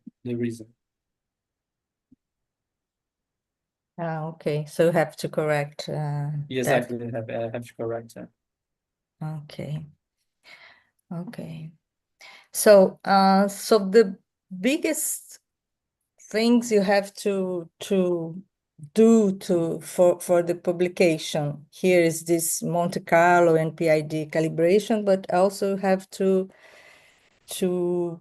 do something about the file, right? I mean, the way it is now, it's not publishable. Yeah, exactly. We have this problem. Exactly as you mentioned, we have these three things that we have to solve in the next 1 month or two. The Monte Carlo and the calibration that you mentioned. Of course, we have to answer all the questions. This is easy, but about the file, Yeah, what the five, do you think? the problem. Yeah, the five maybe is the biggest problem. what we already did. I don't know if I mentioned, but we already tried to modify its width, and we also try to modify in the LoRa because there are some options in the LoRa fitting that we can change the grid for the integration of the mass and width of the resonances. And we try to modify it, but until now we have no good results. So maybe you have to consider adding the resolution, convolution between with the resolution to handle directly this. But this is a problem. This is a problem that we have. So this is the option. Maybe handle directly with the resolution, because it's a very narrow resonance, about I think 10 MeV or something, about 4. I think 4 MeV. I'm not sure, but it's very narrow. It's very hard to get. Okay. Okay, so I'll send you what I've written down, and Okay, perfect. I'm Thank you. I'm happy. Thank you. Thank you, Yes, Sandra. thanks a lot for the contribution. So let's move on. I'd like to call Juan Otalora. Juan, are you here? Are you ready to make comments, questions to Lucas? Yes. Hi. Hello, Thank you Juan. thank you, Andrea and Lucas, for the invitation. It's a nice thesis, and I have some questions. If you are here in the thesis, then I'd like to ask you some questions about this thesis. One thing I didn't understand very well is that in the V0, when you remove the background from the V0, I don't remember the plot you did it. I didn't. The D0. Okay, this one. No, B0. Sorry, B0. B0. Yes. This B0 is in the event The selection. background, I think, yes. Okay. No, I'm not sure where exactly it is. I'm not sure, to be honest. Later. Do you know the page? I don't remember the page, but to understand but it's a simplest. Okay, but we can go ahead with your question. Maybe I can answer. You said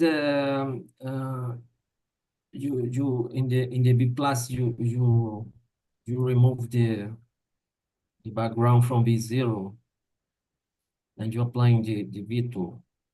Yeah, but B0 or D0? I think it was D0. Sean, am I right or not? Let me see here. Let me see. I think it is in the selection.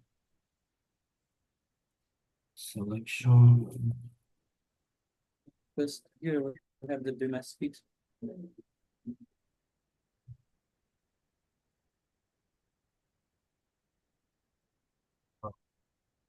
I don't remember the. Let's see another one. Okay. One comment is in figure 2. Figure 2 is I think it is wrong, but in your presentation it's okay. Sorry, in the thesis is wrong. Yes. Sorry, this. I think it should one, be a B plus, a B minus. Yes. Oh yeah. Yes. This is different from. It's not, but it's a type. From Yes, the one that I put in my presentation. Another a global comment in the thesis is that the figures are too small, and Yeah. difficult to To see, to see the difference. This is one thing, Ignacio. do you think it's a problem of resolution or only of size? Because I can just enlarge The axis. Okay. I will try to Length improve of this. axis, yes. If you increase the figures, because when we discuss, when we make presentation in the group, we can understand. But your thesis is for people outside, and Okay. it's important. People can understand. Okay. Yeah, there are No. some figures that are very hard to handle because let me show that some examples. I think Here, figure 36. 36. Yes, which is that. 36. Uh, 36. 36. No, 36. when you explain the Dalitz plot. Oh, the 36 or No, sorry. No, it's not here. It's when you explain the Dalitz plot. Can you? okay. I think this is the maybe here. Sorry. No, here, maybe here, or maybe Yes. here. Projections. The projections. Ah, No. okay. The projections, yeah. The projections of results. Yeah, they're very small. Yeah, like this. No. Later. Later, after this. Yeah, after that. No. After this, I don't believe that we have a Dallas plot. I think Dallas plot presentation is here. Maybe. Yeah, that. Okay. There. I outside the group, outside our group, people don't know these figures, this kind of figures. And your thesis is for people outside the groups, our group, and it's very important. You explain this very well. Okay. It So is I can very well explained, but the figures are so small. Okay. Yeah, I can try to put in some other direction, like in I vertical. think in that explanation is okay. Okay. I try to improve the figures. Yeah, well, they are the two main comments about the thesis. About the rescattering results, you have two tables. One is table 36 in the appendix. It's not. Yeah. It's not necessary you go there. Okay. And you have another table in the results, table 24, and both tables are different. The results are. Okay. This is also a mistake. Yeah, this is also a mistake because I know what you are asking. You are asking about just a moment. Rescattering. I expect the same table. Yeah, just a moment. I will show. No, sorry. Appendix 6, C. Let me. Just a moment. I know what you are saying. Is a question similar to what Sandra did here, because we have some different sets parameters for the rescattering, and at the time, yeah, okay. this is because at the time that we performed the test with considering all different kinds of set parameters, we had a data sample. Then we observed this contamination of this 0, and I forgot to update these results. Yeah, I have to update this because here it will not have a big difference. But you are completely right, because here this is something that I reproduced when we used the first data sample. Then we updated with this small enlarge in the vitals. So we had a little, just a small number of events less now than we had before. So we have this difference. So I have to update these results as well. I completely forgot. It's because this study we performed some time ago, more than 2 years ago. So I just used it. Oh, No, not 2 years ago. I think one I year understand. ago. Yeah. Okay. What else? We're scattering. Figure 70. 70. Maybe. Okay. 70. 72, 71, 70 here. There you have all the K-pi S-wave resonances. Yes, the S wave, yes. We have only the K star 1430, and for this case we have the polar. Okay, and in 71 looks like you have only one. Yes, Only rescattering, not all. yeah, all the rest. only the rescattering. Yeah, exactly. Only the Ah. rescattering here, because I would like to Why show. Why didn't you put all the resonances? Because at this point we have only the rescattering. Yeah, at this point we are testing, we are showing the K-pi S wave and KKS wave during the run one model, where we had only the rescattering. Yeah, so the main idea here is to show how was the phase and amplitude behavior for the rescattering, for the older rescattering. This was, and then we updated for the new version, which is this one, the new updated version for the rescattering. Yes. But Okay. and here you can see that we have the Chi-C. Yeah, we have the rescattering and also the Chi-C here. Yes. Understand. About this.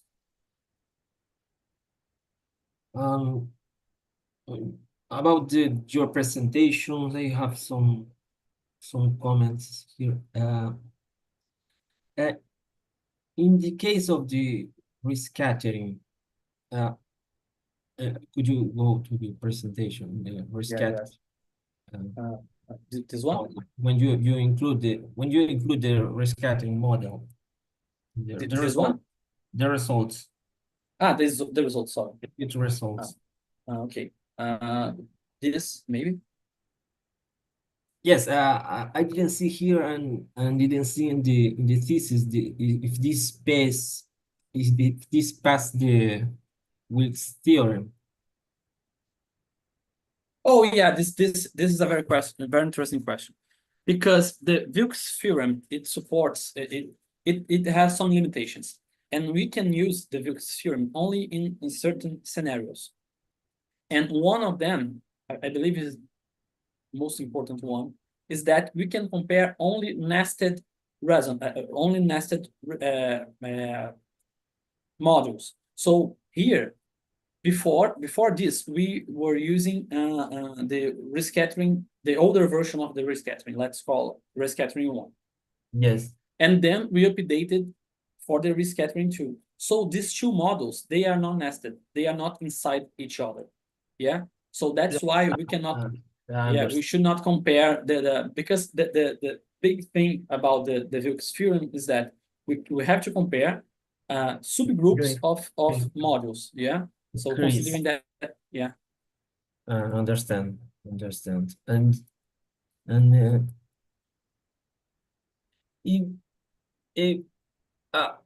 it looks like it is worst between 1.6 and 2, as you mentioned. Yeah. Right? And you decided to include this rescattering 2. Yeah. Even this problem. Yeah. We observe don't this have problem. Compare which one is better. Yeah, actually, what I'm highlighting here is how bad we got, how bad we got after adding Looks the like 1700. I am down. No, I can hear you. What? Hello? I think he's frozen. uh, uh, Frozen? is it frozen? Is it frozen for all of you? Because One, yes. okay, Yes. okay, I can hear you. So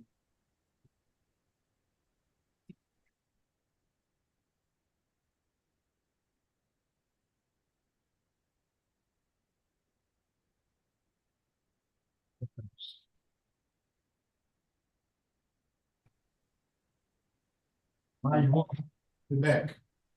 Hi, todo mundo caiu? Only you. Only me? yeah, I can hear you. Now I can hear you. Sorry. That's okay.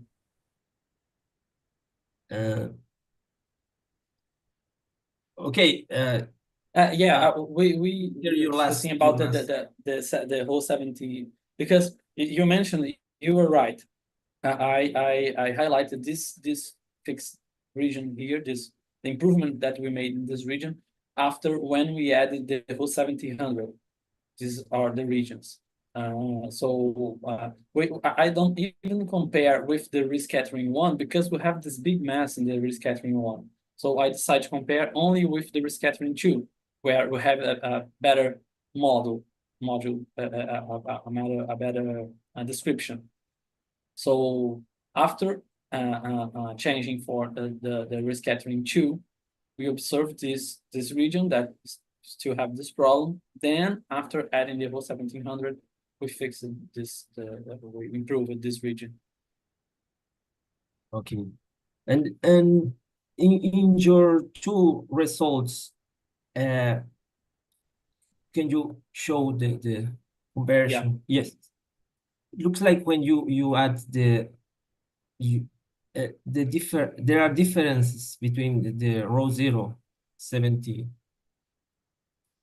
Yeah, there are some difference, but Yeah. if you check the results, other- you see that we have some difference, but they are quite compatible. Yeah, we have almost the same results from some point of view. Of course, we have some difference because we have some different components, but it's a good indication that we can use the delta as alternative model. So that's it. We have some difference, but if you look with attention here for the whole 1700, have almost the same fraction, have some different regarding the ACP, but ACP is very yeah. different. This is a little bit different, but believe me, maybe we can understand it better considering the systematic errors. Maybe this is compatible. Let's see. Okay. About the rescattering again. There is some kind of merit between pi and kk. Do you expect in the case of B2 kk pi, can you rescattering here, for example, the ACP? No. Yeah. Do you want me to move to the other slide? Or? No. That slide is what's okay. Okay. Let me here. Okay. Yes, in rescattering we have minus 70% of a 70 ACP negative. Yeah, minus 60. Yeah. We expect to have the opposite sign in the pi channel. Yeah, this question is very interesting because during the run one, this was I believe that this was the main idea. But for the run two, I think we will not have the same thing. I'm not sure, but I think that the B2 3 pions you don't have the rescattering amplitude. I'm not sure. I don't know this by heart, but this is a very interesting question because in the beginning this was a kind of assumption. We don't actually we don't need to have the same CP asymmetry level because we have some other channels where this CP evaluation could float, flow.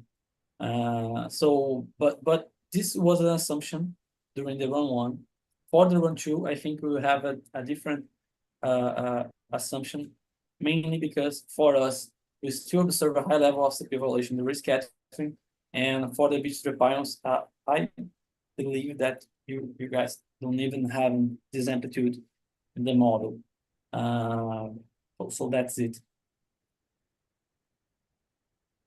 The systematics you show. Yeah.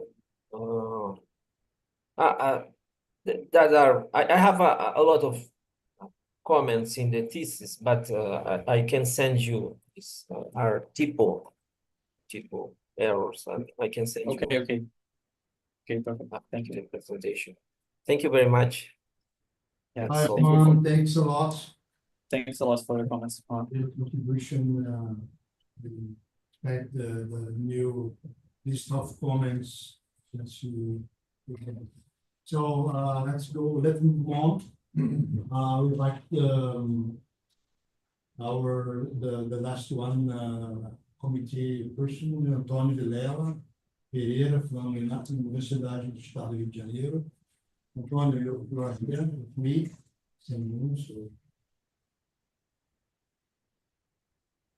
So, Lucas, can you hear me? Yeah, not so well. It's a little bit hard Yeah, to, the audio. but okay, I'll do my best. Is it better or not? More or less. Let's try. Yeah, I'm trying to be close to the microphone, though I'm not sure which microphone I have to speak to. So My audio is much better than him. No, both are a little bit away, far away, but that's okay. We can try. okay, so thanks. First of all, Lucas and Massaferi for the invitation for this defense, and thanks for the company of the other members of this committee.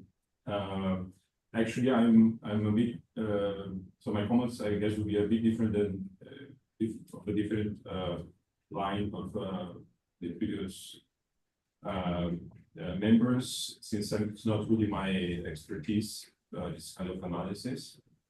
Okay. But maybe before I start with some questions on the document. So actually, I know Lucas for a long time. So Lucas did his undergrad at my university. So I knew him when he was still doing his translation as to be the research and undergrad projects in the department. And then he did his master's in another institute, and then now he's finishing his PhD at CBPF, which I think is a very healthy approach to move across institutions and know more people, and more. I mean, how things are done differently in different places.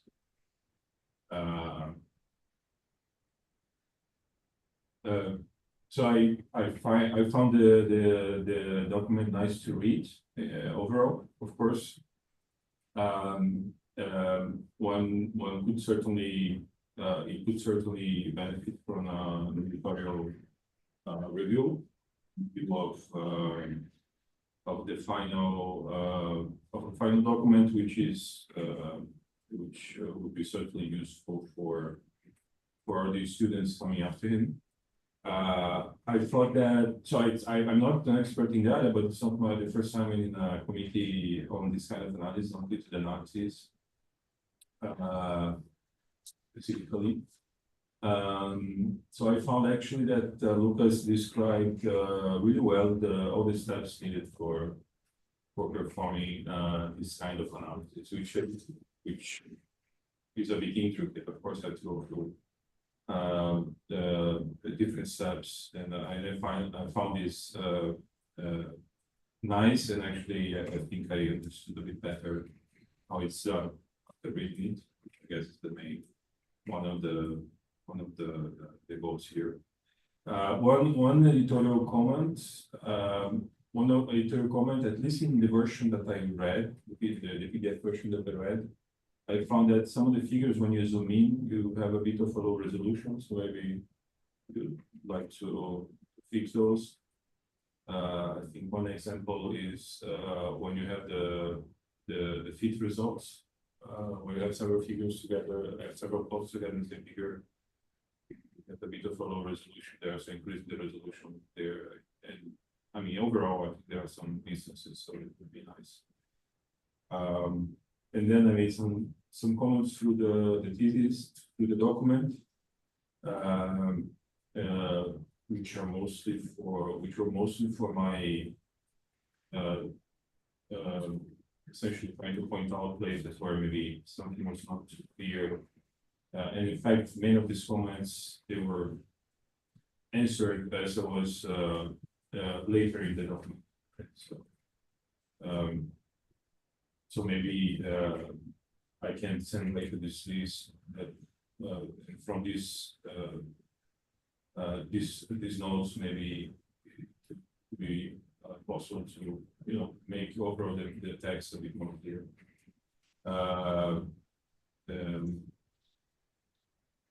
So maybe the other members already asked a series of more technical questions.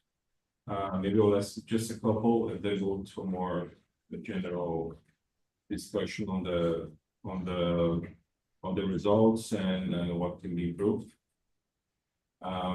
So one very quick specific question. So you mentioned that at some point in the document, you mentioned that I think in the acceptance part study, you mentioned that you don't have it for 2018 data, but then at the same time you're using 2018 data, so I was a bit confused by that. So do you? Yeah, go ahead. Just a moment. You repeat the last phrase. You mentioned. Yeah. So no, I was a bit confused when I was in the thesis. I don't remember the page. You can try to find it, but at some point you said that you don't have the acceptance for 2018. Oh, okay. Now I got it. Yeah. That. I just wondering what happened there. Yeah. That's almost the same question as Sandra did. Yeah. The matter here is part of this event selection and the acceptance map that we are using for this amplitude analysis was already done before I started. So we are using this. And during the time that they produce this acceptance map, there's no Monte Carlo simulation available for the 2018. So that is why we're not using for the thesis. But for the paper, we already requested. We are going to use this to correct our acceptance map. So that's why we don't have this, because the group has a philosophy. Let me try to explain it. The group that has a philosophy of, before starting the amplitude analysis, they do a first prospect in the case that they are interested in, the B23H. So first, they measure the phase space integrated asymmetry for each channel, and in this case, they perform some other study using the B2PV to measure CP evaluation in a specific region of the dot plot. So this is the first approach to the data. And to do this first approach, perform this first approach, they have to produce a acceptance map. They have to perform an event selection. And then after the publication of this, they start the amplitude analysis studies as a second step. So during my time in the group, they had already produced this part of the analysis, the event selection and the acceptance map. That's why we are using this older version. This paper was published 2023, I think. I think it was September 2023, something like that. So the only thing we did was update some cuts in order to remove some zero contaminations, and we are using the same acceptance map. So that's why we don't have the the acceptance map for the Monte Carlo for 2008. But you use the 2018 data, right? So you use the. Yeah. Or- That actually that is the problem. Okay. Yeah, that's the problem because we are We didn't using put it- 2018. Yeah. So, but you did say the 2017 acceptance map for the 2018 data, something like that. Yeah. Yeah, I mean, just something that I couldn't find answer in the document, but I understand, and I remember also that it's in the process. There is. Maybe another question. So I understand that one of the original developments in this work is the development of the background method, right? The Dalek's plot. Yeah. Yeah, where you say, so you mentioned that like this, you don't need to use the sideband method. So I was just wondering if you comment, maybe it was not as thoroughly explained in the text, but maybe if you could comment why the sideband would be disfavored in this case, maybe because of statistics, so, but maybe if you can explain a bit. Yeah, this is an interesting question as well. I have here some slides in the backup with the here. This during the run one, they used the sidebands as you mentioned to get the background from this. One of the problems that we have when you use this kind of method is that the sidebands still have some, maybe depending on the mass range, we could still have some structures of the signal. And so here in this approach, they used the sidebands, and they had three different three different types of background: the combinatorial, the picking, and also the Bronte 1020. Now, considering that we are avoiding the sidebands, we are using directly the signal region. Let me here. We are getting the background for the signal region directly from the signal region. Yeah, because before we are using the sidebands of the signal range. We are using directly because we have a peak, and we have below the peak we have the background directly from this region, and that is why this new method is so interesting, because after this we can perform some BMS fit to extract the background directly from this region. So that's why this is so interesting. This starts in the three-pyramid analysis with the Juan Talora, which is present here.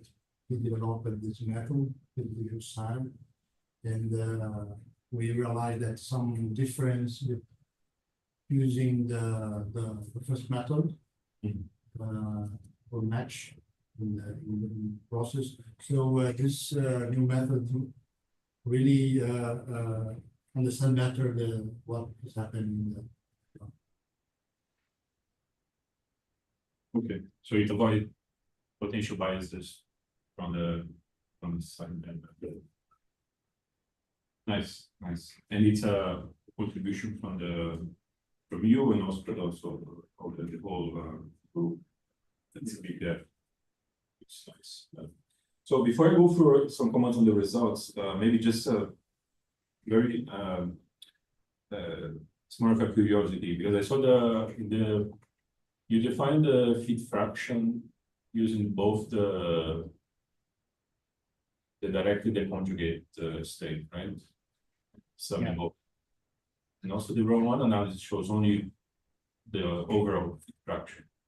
But then you decide to show for B plus and B minus separate. I just wondering if there is any reason. Yeah. This is a good question as well, because it's interesting for us to check how the fit fraction behave independently of the it's not exactly what I would like to say. What I'm trying to say is that it's interesting for us to get the fit fraction for each particle and antiparticle for B minus and B plus separately, because here in the presentation we can see that, for instance, in the rescattering component we have almost no rescattering in the B minus, as you can see here. Not almost, we have about 7%, while for the beam plus we have a huge contribution, 23%. So doing this, we can compare some results easily, because when you have both of these effects together, so total sum for B plus and B minus together, we will lose some sensitivity to understand the results. Yeah, so this is one more parameter to analyze. Maybe a So- follow-up, I don't want you to spend too much time on this, but why the ground one result does not do that? Just that was my curiosity. Why they decide to show only the overall heat factor? You understand the question? No, I couldn't understand, sorry. No, I was just wondering because then understand you get more information, but I mean, again, it's not really important. It's just a curiosity. Why Yeah, the no. if you see the table from the Ramon results? Why, Yeah, they publish why only they don't- one. Why Yeah. they don't do that? I mean, that's Yeah.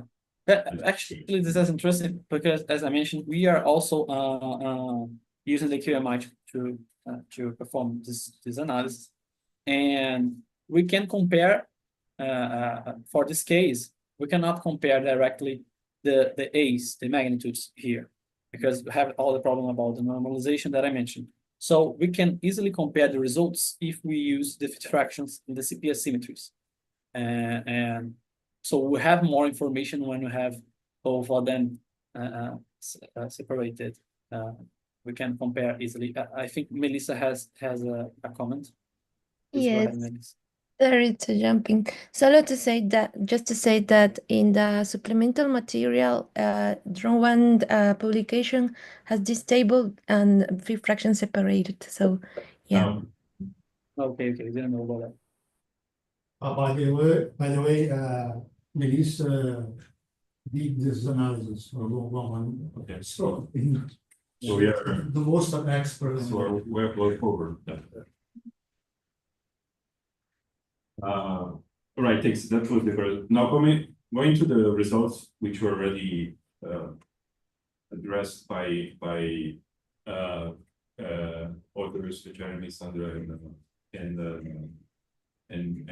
Juan. Maybe I'll try to guide the question in the following way. So also in the thesis and in the presentation, you mentioned about the limitations of the isobar model, right? And then, of course, you explain how certain things don't fully converge when using different configurations for the feed. And you point out also that there are two main. I mean, there is probably one main discrepancy, which is the phi case, which was already discussed, and there is also the J psi, right? Which in context of the discussion that we had on studying the speed violations, the harmonium may be relevant. On the side, There's the psi C and the J psi. Yeah.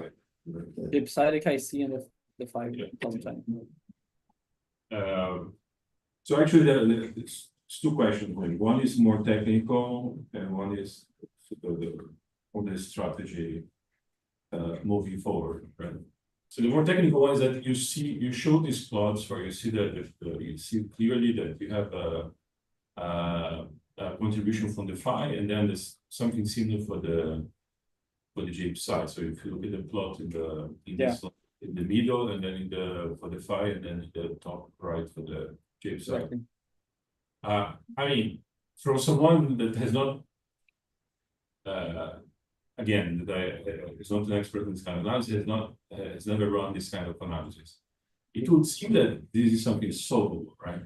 I mean, you see by eye that the contribution is there, so there will be some, even if I had to change the procedure of the feed, do something iteratively, or you fix something and then fit the rest, and then you add again the components. So you should be able to fit this. Once you included the components, we should be able to fit these peaks that show up and not pay.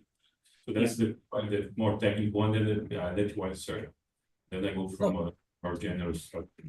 Actually, this is a good question. It's something that we believe that in the beginning we thought that maybe we can fit the JIP side, but the big thing here, for instance, the JIP side, it's a very, very narrow resonance. It's about 90 keV, so it's very hard to get this peak, even more if you consider the resolution of the LSB. And so it's not that simple, because maybe I can show you another projection, because maybe the fit is considering just fluctuation, a data fluctuation. We have something like that in other parts of the analysis where we don't believe that we have a resonance. So the data could understand this, we have just very, very few small events in this region, and so the data could the filter could understand this as a data fluctuations. It's a little bit different for the KC. You have a little bit more number. We have a little more of events in the KC, so the data is more able, and also the KC have a bigger width, about 14 MeV. So it's very different from the JIP side. So considering both things, that we have a very few small of events, that this is a very narrow resonance, very, very narrow if compared with the resolution, the data is not able to get. Yeah, we tried to modify the JIP side width as well, and we had no good results. So that is why it's so hard to measure this kind of contribution. Do you understand? No, I understand. I mean, just to give you, it's more, in a way, it's 50% the question, 50% of feedback, right? Again, for someone that does not want this kind of one. It would seem to me that somehow you would be able to, even if you change the, even if you change the way you fit. So my is telling me here that something you still try out is include the detector resolution convolved into the fit.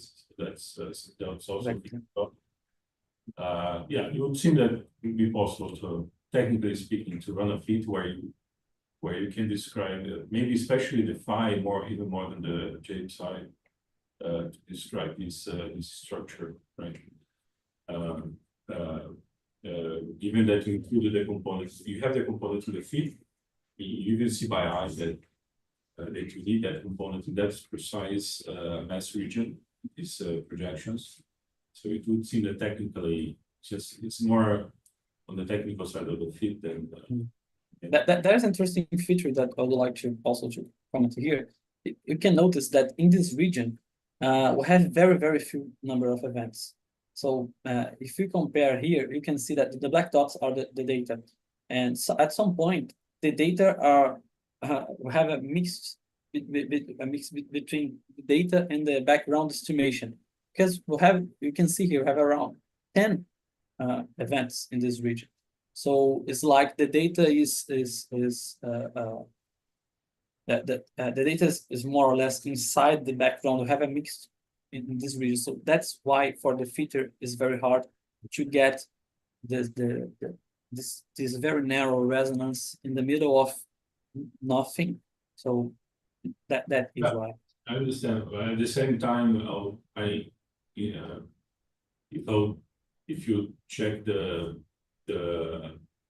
how significant are these excesses of the phi and the top plot of the where you show the JIP side peak, I would say they are probably reasonably significant. So should be. Yeah.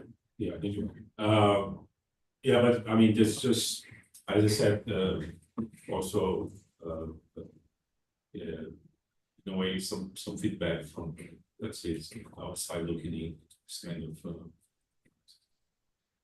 now going to my more on the strategy and my last question. Again, going back to this more conceptually of what you discussed in the document on the limitations of the isopropaganda. And then actually, I think you don't write it in the thesis, but you mentioned in the presentation. So you're also working in a different approach for the fit using the quasi-model independent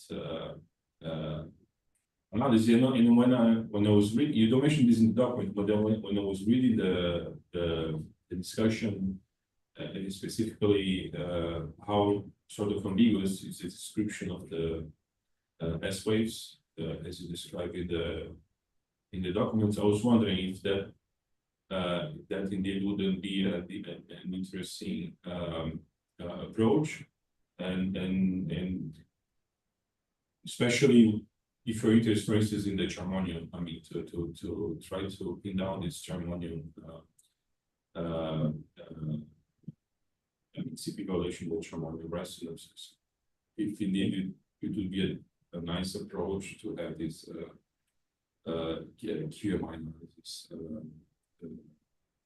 This question is also. You can comment on that. Yeah. Actually, I'm not doing myself the QMI. As I mentioned, Jeremy is the one responsible for this part of analysis.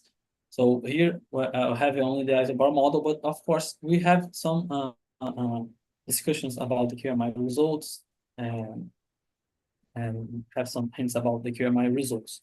But the main thing about this that you mentioned about these limitations in the isobar model is that it is the isobar model is not the description that we use it inside the isobar model that are generally relativistic by Wigner is not a good description generally for low mass scalar in broad resonances. This is good generally for the things like the chi-C. Of course, not only for chi-C, because we are having a very good description of the data here using the isobar model. So that is why we have generally some options exactly in order to handle the S-wave parts of the analysis that accounts for these very broad resonances, very large resonances, which the isobar sometimes is not so good to handle. That's why we have these other options. But the interesting thing about the isobar model here for us is that we can understand the result easily because we have the names of the particles, of the resonances. While for the other options like the K matrix and the QMI, it's not so easy to understand some of the results because we don't have specific the names for some regions. So one has one has an advantage over the other. So we have to bring all of this together to get a better result. Yeah, we can use the isobar, we can use the QMI, we can also use the K matrix, which uses another kind of approach. They use this low variance parts and poles to describe the data. And I believe that Patricia has another model to another approach to model the data. So the idea is use some informations from different point of views exactly to get a better description of the data. I don't know if I completely answered your question, but No. The idea is that. And I guess this is the plan for the publication, right? Not K matrix. Not, I mean, KMI. No, not K matrix. yeah. Only the QMI and the isobar. Yeah, all right. Thanks a lot. So thanks again. Congratulations. And I give back the. Thanks a lot, Antonio. So I'd like to ask if Patricia, you're here and you're invited to contribute as well. If you think it's have some comments. Yeah, so I will be very quick. So thanks a lot. It's a pleasure. A very nice piece of work. It was hard to keep my mouth shut during some discussion on the way. But I just want to first congratulate you and Andrea for the work, and just being add some comments on the discussions that we had so far. So getting advantage that we are on this slide, just to comment on the phi. One thing that we saw in the tri-pi analysis on the chi-C, so we had a huge CP violation on the chi-C0, and then in the isobar model, Shusara fixed the CP violation to be 0. And then what the outcome was that we arrived to exactly or very similar LNL and LL number, meaning, and the same solution, meaning that the fit cannot disentangle the fact of having your CP violation on the phi on the chi-C0 node. And I bet that this will be exactly the case here on the phi. So I suggest you fix the CP violation parameter. So you fix the delta X, delta Y to 0, and then you see what comes out. And I think that this will be like great as this, and this CP violation will disappear, because it's clearly the peak is there. So if you force it to be there, they will rearrange within the other parameters, and I think this will kind of save you in the sense. So this is just a suggestion. The other thing is on what Sandra commented on the rescattering. And I think a lot of people comment on the rescattering. So the connection, the coupling between pi and KK is very strong, and it can only happen when the threshold of KK is open, and their peak or that connection happens mostly towards the F0 980. So it is a resonance like that can talk to one channel and can talk to the other channel. That is the one kind of taking the message to the two channels. So that's why when we see the rescattering amplitude, it starts like peaking, because it's coming from the F0 980. Just as a very small comment, we also try in our work to replace the rescattering by the F0 980, and we had no good results, but exactly because of this mix that you mentioned. And the fact that it's not, I mean, we're still not completely set on the tri-pi analysis, but we will have to have a look on the rescattering again, but the point is that we have so many other important things that the rescattering contribution is very small, and then on the KK pi is the other way around. The rescattering contribution is very big. There are some ideas why is that, but that's more complicated. So I hope I clarify these things. And well, and just like congrats. I don't want to push further because I think we had already a huge discussion here. And yeah, I wish you all the luck in the future, whatever it is. Thank you. Thanks, Massa. Thanks a lot, Patricia. Patricia is a nice interface between theoretician and experimental researchers. So nice, thanks for this contribution. So I think we have done the whole set of comments. Thanks a lot for everybody. I will ask Larissa to proceed. Larissa.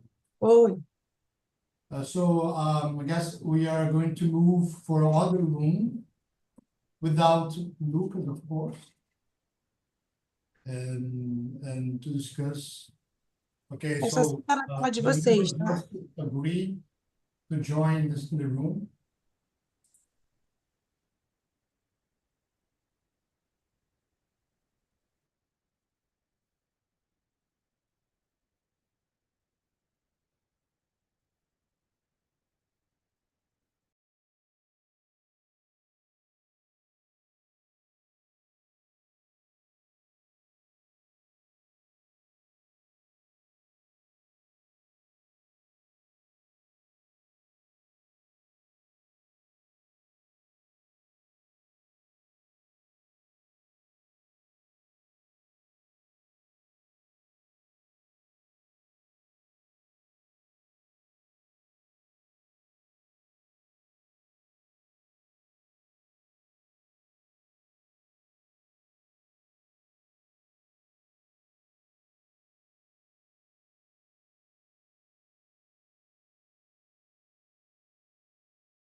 Okay, so we are back. Lucas is here.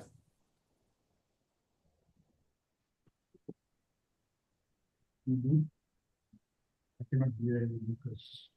Yeah, he doesn't, he's. he Lucas tá doesn't- aqui ainda ou ele já morreu Sorry. no coração? Sorry, Tá aí. sorry. I just went to the bathroom very quickly. I Uh, thought that you would take a little more. to decide. We could have stayed, made some. We were talking about having Yeah, like been longer. I thought that we could take some, I don't know, 1 hour to decide. Okay, so I really have the good news for you. The committee approved your thesis, approved your, so you're not a candidate anymore. Thanks for a great job. And but you need to answer the questions in proper way to refine the thesis. This is a compromise, so we have to do that. Congratulations again. It was a great pleasure to work with you during these 4 years. You know that. You're a very nice guy and you work hard. So I think a good comment from Antonio to realize that you have moved from different institutions. So we have a bit, a nice broad style of work. Okay, congratulations. I think so. I don't know what to say anymore, and just to be happy and celebrate. Okay, thanks Juan, thanks Sandra, Jeremy.